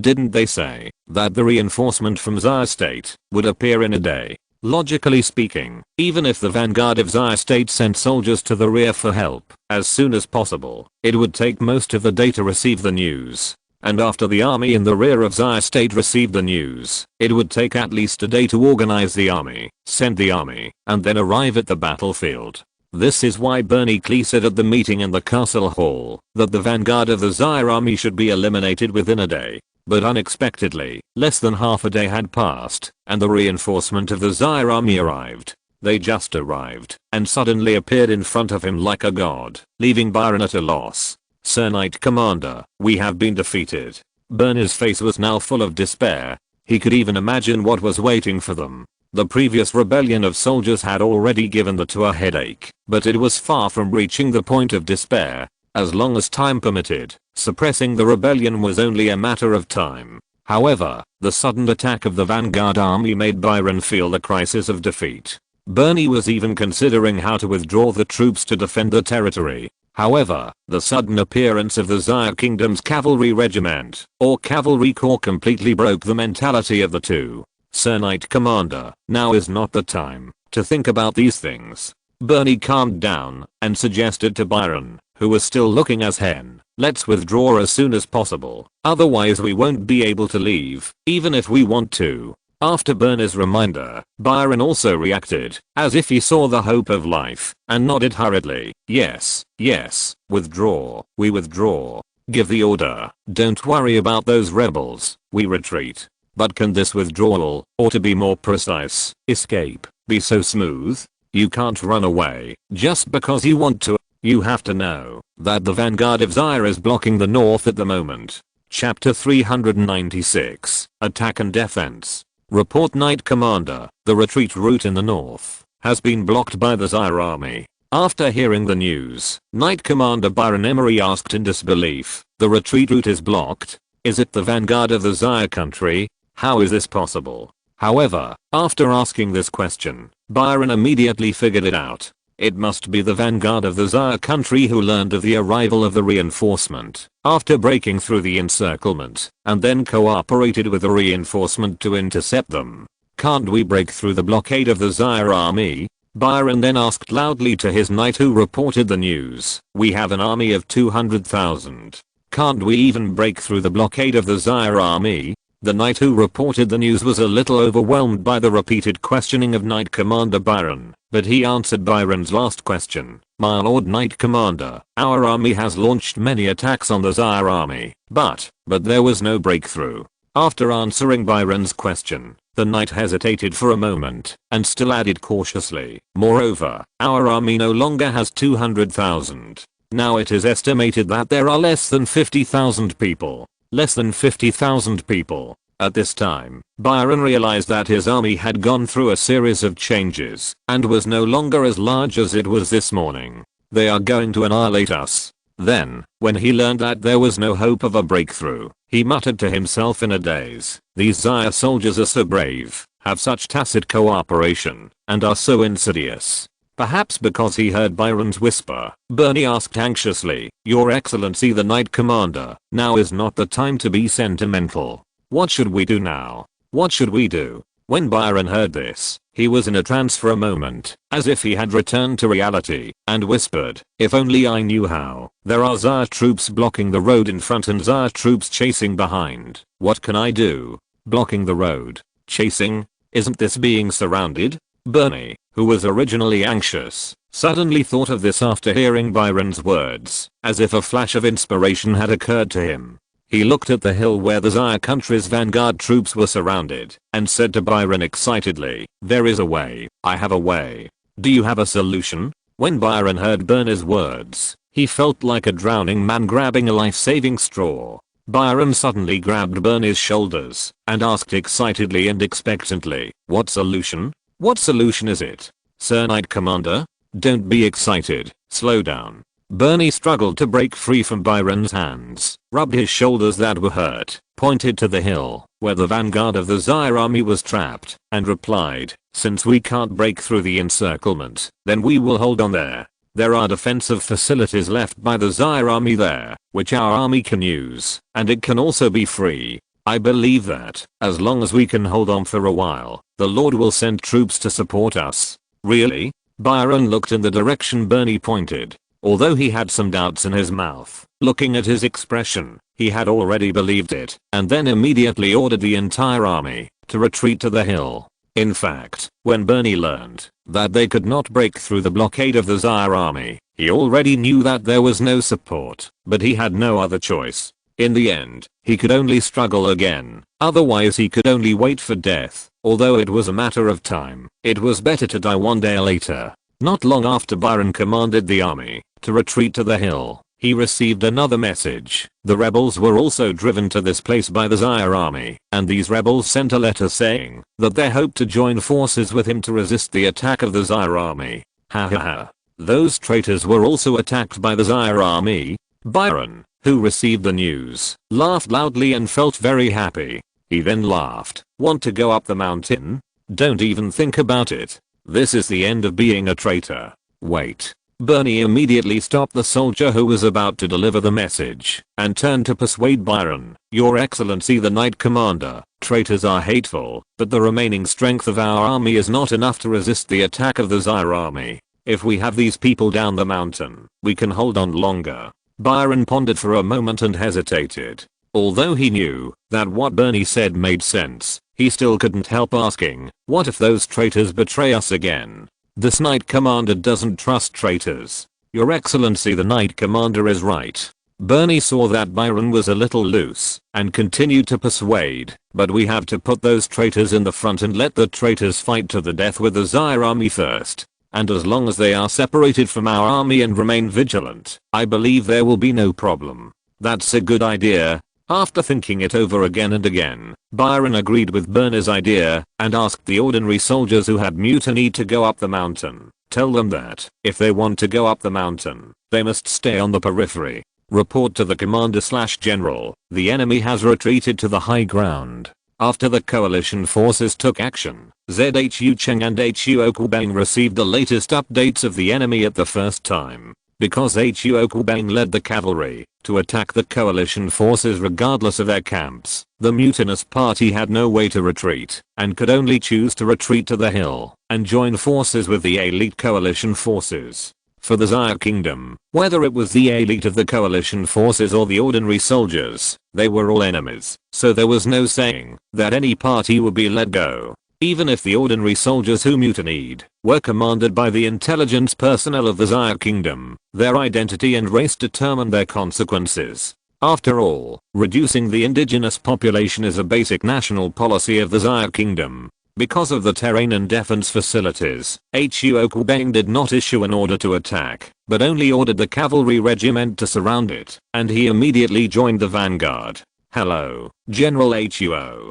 ZHU Cheng and Taedong welcomed HU Okubang outside the tent. After sitting inside the tent, ZHU Cheng immediately thanked HU Okubang. Thank you for coming to help us escape from the enemy's encirclement.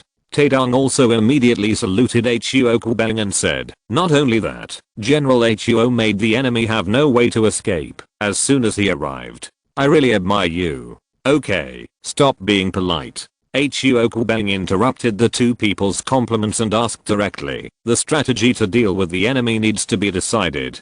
Do you have any good strategies? Although Hu Okubeng, Zhu Cheng and Taedong were not from the same group, one was the commander of the cavalry division and the other was the commander and staff of the vanguard army, but Hu Okubeng's rank of lieutenant general was there, so Hu Okubeng was not polite to the two. Zhu Cheng and Taedong heard this and looked at each other inexplicably. At first, they thought that Hu Okubeng would give them direct orders as soon as he arrived, but they didn't expect that the other party would use a negotiating tone to them. General, the enemy is defending in a dangerous place, and most of our troops are cavalry. I think it is not appropriate for our army to attack by force. In the end, Taedong was the first to answer. Zhu Cheng also added, the vanguard army has limited manpower. If we launch a strong attack on the enemy, we may suffer heavy losses.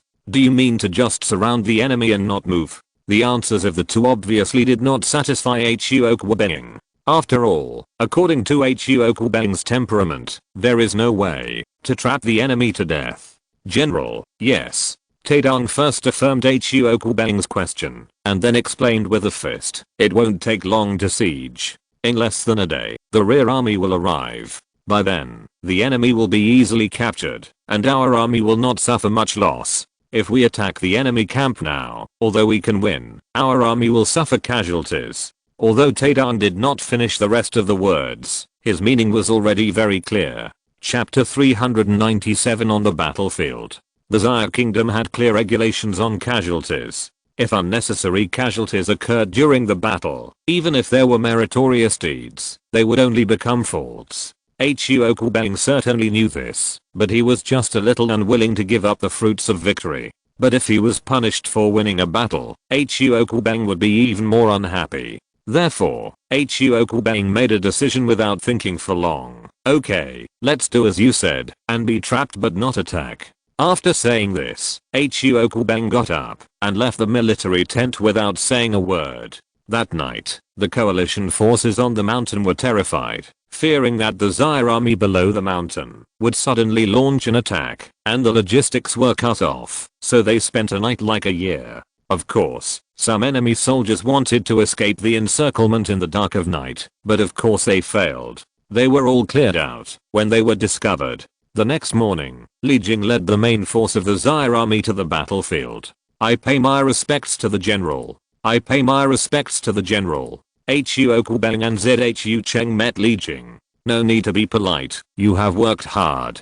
This was Li Jing's first words after they met. Then, Li Jing turned to the battle in front of him. You did a good job, and did not launch a strong attack on the enemy. How is the enemy on the mountain now? Without waiting for the few people to reply, Li Jing asked them about the current situation. Zhu Cheng took a half step forward, clasped his fists, and saluted to Li Jing, and replied, General, the enemy has been trapped on the high ground. It is estimated that there are still about 100,000 people. 100,000 people. Li Jing was a little surprised when he heard this number. He didn't expect that the enemy's army had been reduced by half, and it was less than a day. But then he remembered the intelligence sent from the vanguard army not long ago, and he understood it. Do you have a strategy to deal with the enemy? Li Jing thought about it and decided to ask Zhu Cheng and others first. He wanted to know what they thought, which was also a test for them. General, I think as long as we send out a large army, we will be able to capture it in one fell swoop.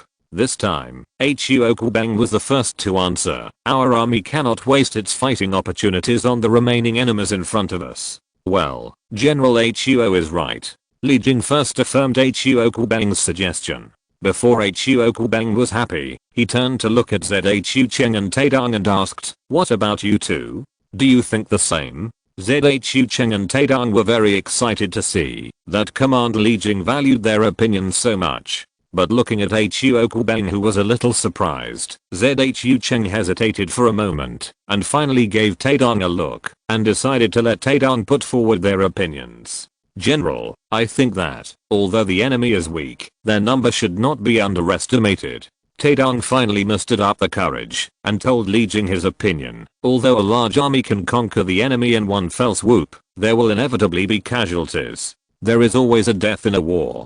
Before Taedong could finish his words, Huo Kubang interrupted without any hesitation. Why fight a war if you are afraid of death? General Huo, let him speak first. Li Jing raised his hand to stop Huo Kubang and motioned for Taedong to continue. General Huo is right. When Taedong spoke, he first clasped his fists and bowed to Huo Kubang, then continued, we subordinates are not afraid of death, but we believe that unnecessary sacrifices should be avoided. As far as I know, the enemy has very little food and grass left due to the civil strife. At this point, Taedong gave his suggestion. With an army of 100,000 and surrounded, the enemy will not be able to hold on for long. Is this what you think? Li Jing asked back, after listening to what Huo Kubang and Taedong said. After both of them agreed, he did not make a decision immediately, but asked Taedong, Staff Officer Tae, the strategy of trapping the enemy will take a long time. Have you considered this? General, I know. Taedong clasped his fists again and replied decisively, I think our army is now on the battlefield. Haha. Somehow, after hearing what Li Jing said, he suddenly laughed out loud, leaving everyone else confused for a moment. After laughing, Li Jing looked at Zhu Cheng and Taedong with satisfaction and said, it seems that the vanguard position has been somewhat beneficial to you two. Taedong's meaning was very clear, that is, when they arrived here, the Zaire army was already fighting with the enemy, and there was no need to rush to travel, starting from crossing the river. Then, Li Jing turned to Huo Kubang and asked, General Huo, what do you think of what they said? General, I made a mistake, and I hope you will punish me. When Huo Kubang heard Taedong's words already on the battlefield, he knew that he had missed a point, that is, they had already arrived at their destination. Hey, punish? What crime? Aren't we just discussing it now? Where is the crime? Li Jing saw Huo Kubang frankly admitting his mistakes, and waved his hand nonchalantly, saying, General Huo has never been on the front line, so it is normal to make mistakes. But the two of them gave me a surprise.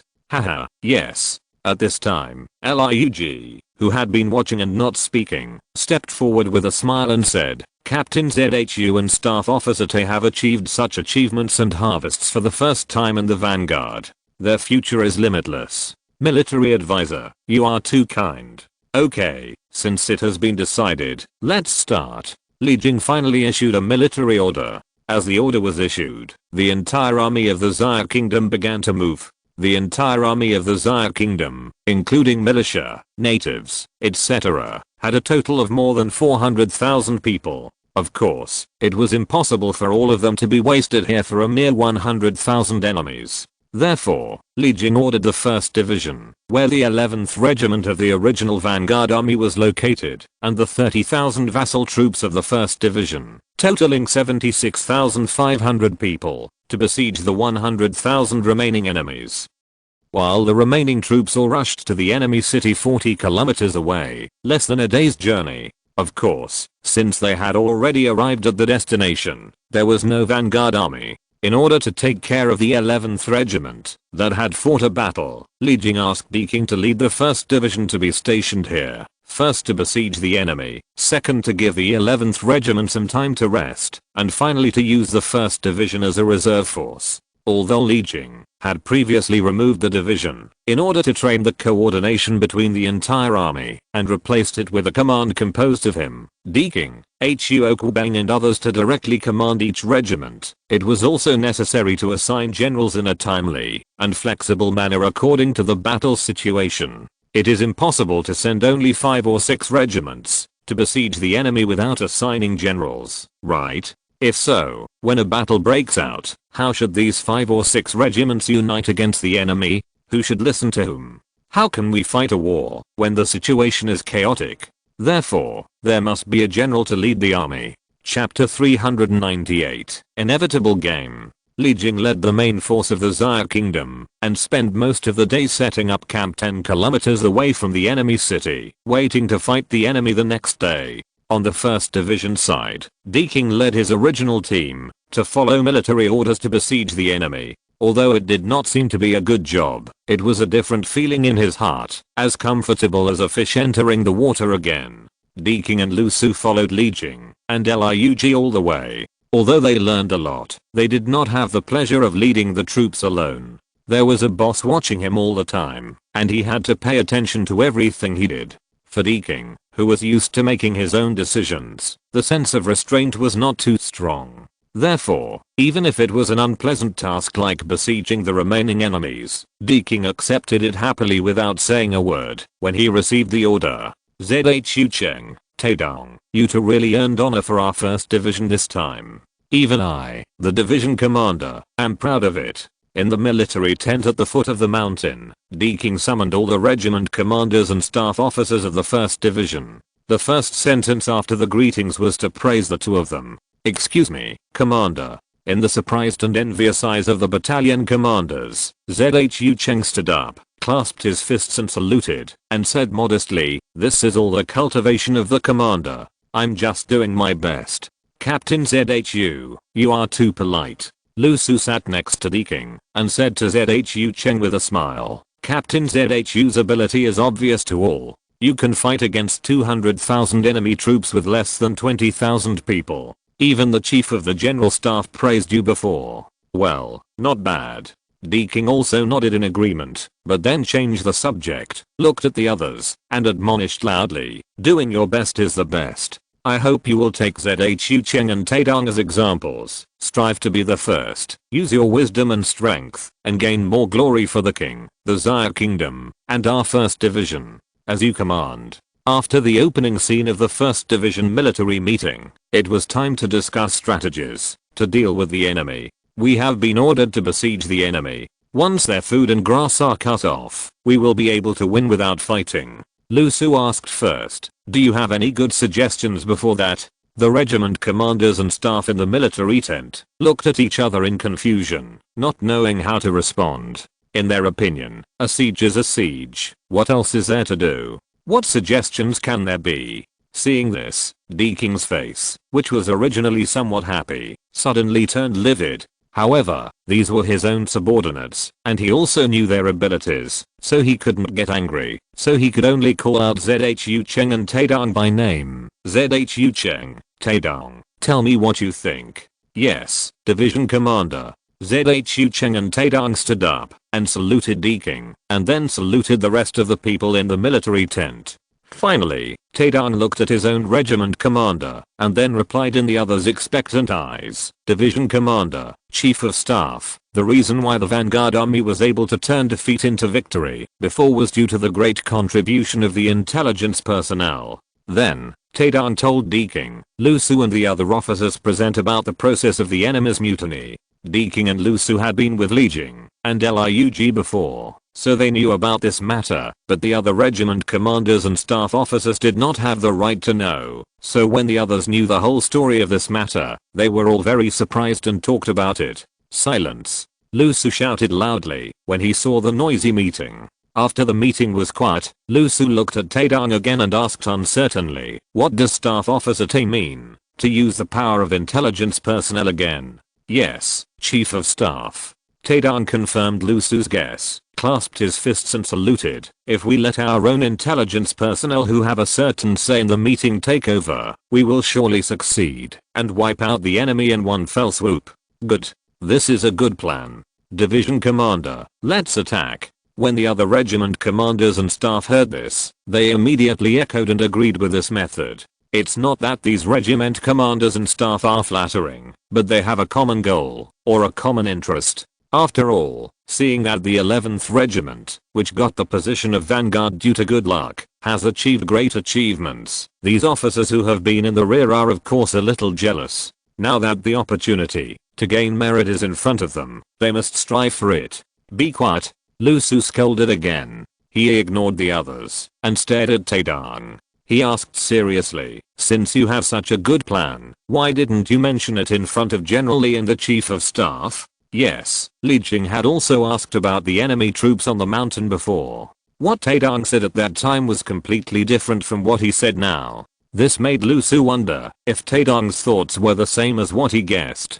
Chief of Staff, since you have seen through what I'm thinking, why do you have to ask so many questions? Taedong was not panicked at all in the face of Lu Su's scolding. That's good. Lu Su heard Taedong's answer and looked at him deeply. Then he said loudly to everyone, "Taedong's plan seems surprising, but it is not appropriate." This time, the officers in the military tent did not make a fuss, but waited for Lu Su's words. Sure enough, Lu Su paused and explained. First, the enemy had a mutiny and must be prepared. Second, the general has ordered us to besiege the enemy, not to destroy the enemy. This is a military order and must not be violated. Finally, Lu Su said this and looked at Taedong again, then continued, "Finally, if this plan fails, the lives of our country's intelligence personnel will be in danger. Can you bear such a heavy responsibility?" As Lu Su's resounding words fell, there was no sound in the military tent for a while, and the officers also calmed down from the excitement of being about to gain military merits, and all remained silent. "Since you already know it." Deaking stood up at this time, without giving the others room to react, and directly ordered, "Order, all regiments and camps strictly guard the important roads, strictly inquire about the enemy's movements, and be careful of the enemy's risky breakout." The officers all stood up, clasped their fists, and accepted the order. "Yes, subordinates, obey your orders." The final result was to obey Li Jing's order, and the 1st Division could only besiege the enemy. Perhaps Li Jing had foreseen such a result when he issued the order at that time. Although the officers were somewhat unwilling, they had no choice but to execute under the military order. After the military meeting was over, the officers went their own way, and only Zhu Cheng and Taedong were left by Lu Su. Since the result was already determined, why do we still have to hold a military meeting? The military meeting is just to tell the officers, this is the result. There is no other choice. You can only obey. Using a military meeting to stabilize many officers who were restless is also the way of a general. The general had been on the road before and did not participate in the battle. Seeing his colleagues gain great merits, the officers who were inevitably emotional were stabilized in an instant. The reason why Lu Su paid so much attention to Taedong before was because he guessed that Taedong already knew the purpose of this military meeting, which surprised Lu Su a little. After all, when Taedong was with Lu Su before, he didn't show such wisdom. Maybe he didn't have the opportunity to show it before. All I can say is, how can a golden scale stay in a pond? Once it encounters wind and clouds, it will turn into a dragon. If you're listening to this novel on a channel other than Fanfic World, it means they downloaded and uploaded it without effort. We cordially invite you to visit our channel, Mundo Fanfic Novelos. There you'll find the original version of this story and you can explore many other novels of various genres. We're waiting for you to immerse yourself in a world of incredible novels. Chapter 399, The Killing. Seeing that everyone else had walked out of the military tent, Lu Su turned around and spoke to Taedong and Zhu Cheng diligently. "Yes, Chief of Staff." Taedong clasped his fists and accepted the order. He paused, maintaining the posture of saluting, and said, "Division Commander, Chief of Staff, if you have any other instructions, I will do it." "Yes." Lu Su nodded slightly with satisfaction. He did not say anything to Taedong immediately, but asked Deaking first. "Division Commander, do you think it is okay?" Deaking no longer had the majesty he had in the military meeting just now. His face was obviously much more relaxed. In response to Lu Su's question, which was completely incomprehensible to others, he replied with affirmation, "Yes. Go ahead." Staff Officer Taedong, Commander Zhu Cheng, please listen carefully to what I say next. Lu Su looked at the two of them seriously. When he saw them nod to show that they understood, Lu Su's face obviously relaxed. Staff Officer Tae, send someone to contact the enemy's intelligence personnel later. Lu Su ordered, when you know that the enemy can't hold on and wants to surrender, or wants to risk breaking out, immediately inform me and the division commander. But in my opinion, it is impossible for the enemy to risk breaking out. The enemy may surrender in a few days. No, maybe in the next 2 days. After Lu Su finished talking about the business, his face suddenly became serious again. You two must remember that this matter must not be made public. Yes, I obey the order. Although Lu Su's order was a bit ambiguous, Taedong still understood it. Although he didn't know what Lu Su and Deaking wanted to do, he could still guess that it was probably that Deaking and Lu Su didn't want to miss this great opportunity.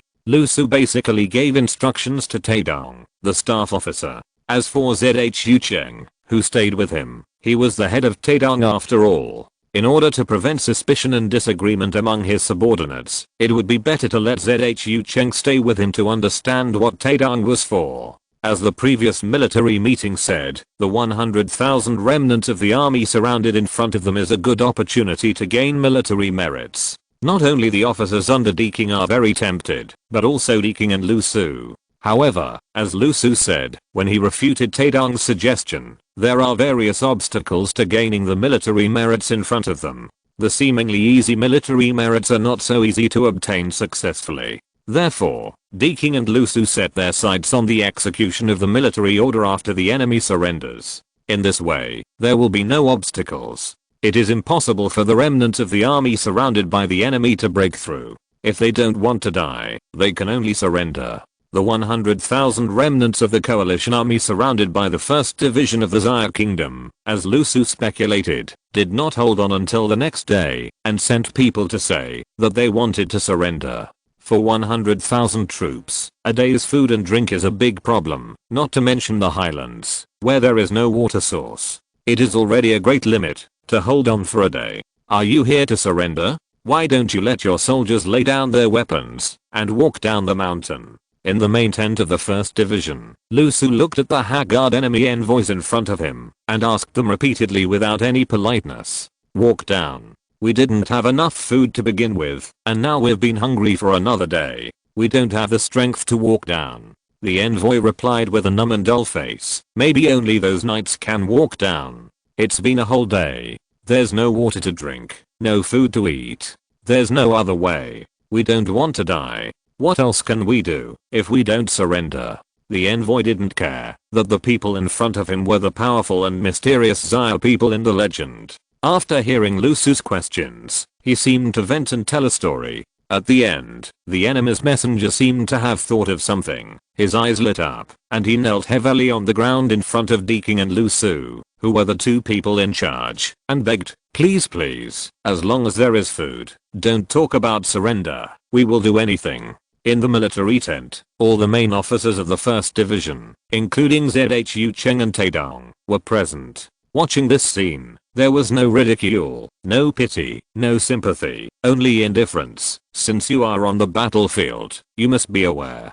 There may be strong men who were forcibly conscripted in the enemy army, and there may be ignorant fools who don't understand the world, but for the generals and soldiers of the Xia Kingdom, when they chose to join the army, they already knew what they would face, although they would still be afraid when it really came, but at least they had this awareness and consciousness. Not to mention the ordinary soldiers of the Xia Kingdom, there are many recruits among them. Just say the officers of the Xia Kingdom, they are all experienced and have no mercy on the enemy. Seeing this, Lu Su replied expressionlessly, okay, go back and tell them that, as long as you put down your weapons and surrender, everything will be fine. When the messenger heard Lu Su's words, the hope that he had expected to be gone had come to him. He was overjoyed and knelt on the spot, grateful and excited. Okay, thank you, sir. I will go back now. After the messenger left, Deking ordered the officers in the military tent, all units are ready.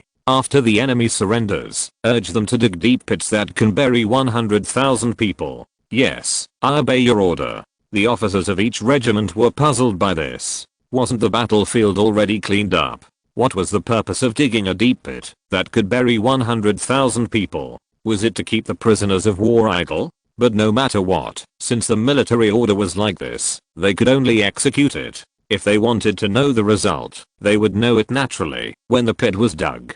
The surrender process of 100,000 enemy troops went very smoothly. When the enemy commander, Knight Commander Byron Emery, knelt on one knee in the crowd, holding his sword in both hands, and presented it to Deking, all the enemy and Xia soldiers cheered loudly. The cheers of the Xia soldiers were because they had won the victory in front of them, while the cheers of the enemy were because they could survive. Only the educated knights in the coalition army looked dead at this moment. For them, defeat was a shame, so how could they be happy? The subsequent work was much simpler. First, a small amount of food was provided to the enemy, and then the prisoners of war were driven to dig deep pits at the foot of the mountain. Of course, the Xia intelligence personnel and the enemy were identified. According to Chen Ping's letter, Deking gave these intelligence personnel some supplies and let them go. The prisoners of war had only eaten a half-full meal for a few days, and after a day of digging, they had already consumed their little physical strength. General, the deep pit has been dug. A messenger came to report. After Deking learned that everything was ready, he nodded to Lu Su, and then ordered the messenger with a serious face. Order, kill the prisoners of war in a pit. Perhaps when Deking ordered the digging of the deep pit, some officers in the military tent had already guessed that Deking's order to dig a pit was not that simple. When this day really came, it was not only the fear of the enemy, but also the surprise from the Zaire army. But no matter what, it's still the same sentence. Military orders are military orders. They must not be violated. They can only be executed. After the surprise, coupled with the ideological enlightenment of the political and legal personnel, the officers and soldiers of the 1st Division also faithfully executed the order to kill the prisoners of war. Just like the enlightenment of the political and legal personnel, they followed the order to go to the battlefield and fight the enemy to the death without complaint. So how could they be merciful to the enemy, who was already waiting to be slaughtered? Chapter 400 Subsequent Reactions. 100,000 prisoners of war, including Knight Commander Byron Emery and Bernie Clee, were all killed without a single one left.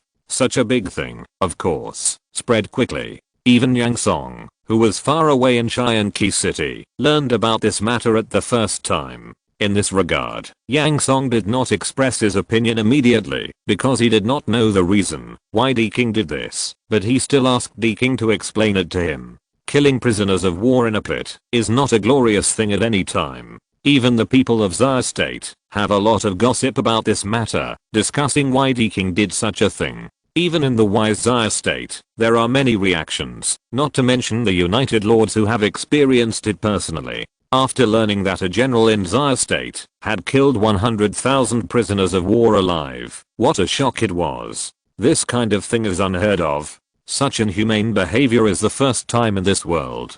How can they not be shocked? But after the shock, fear follows. The fear from the depths of their souls made these lords and dignitaries not know how to deal with the army of Zaire State being hostile to the Zaire Kingdom, apart from a victory favored by heaven and earth. Judging from the current situation, the only outcome after defeat is death. This casts a psychological shadow on the soldiers of the coalition when facing the soldiers of the Zaire Kingdom. Outside the city of Yili, the army of the Zaire Kingdom set up camp 10 kilometers away and confronted the coalition forces in the city. It is expected to launch an attack soon. The anti-Zaire coalition launched by many territories has a large number of people, and a small city of Yili certainly cannot accommodate them, so several large barracks were built outside the city to accommodate them. As for Wali Jing, did not attack the other basically undefended cities, but chose to concentrate all the troops of the Zaire Kingdom outside the city of Yili. This is of course because the purpose of the Zaire Kingdom's expedition this time is mainly to train troops, and by the way,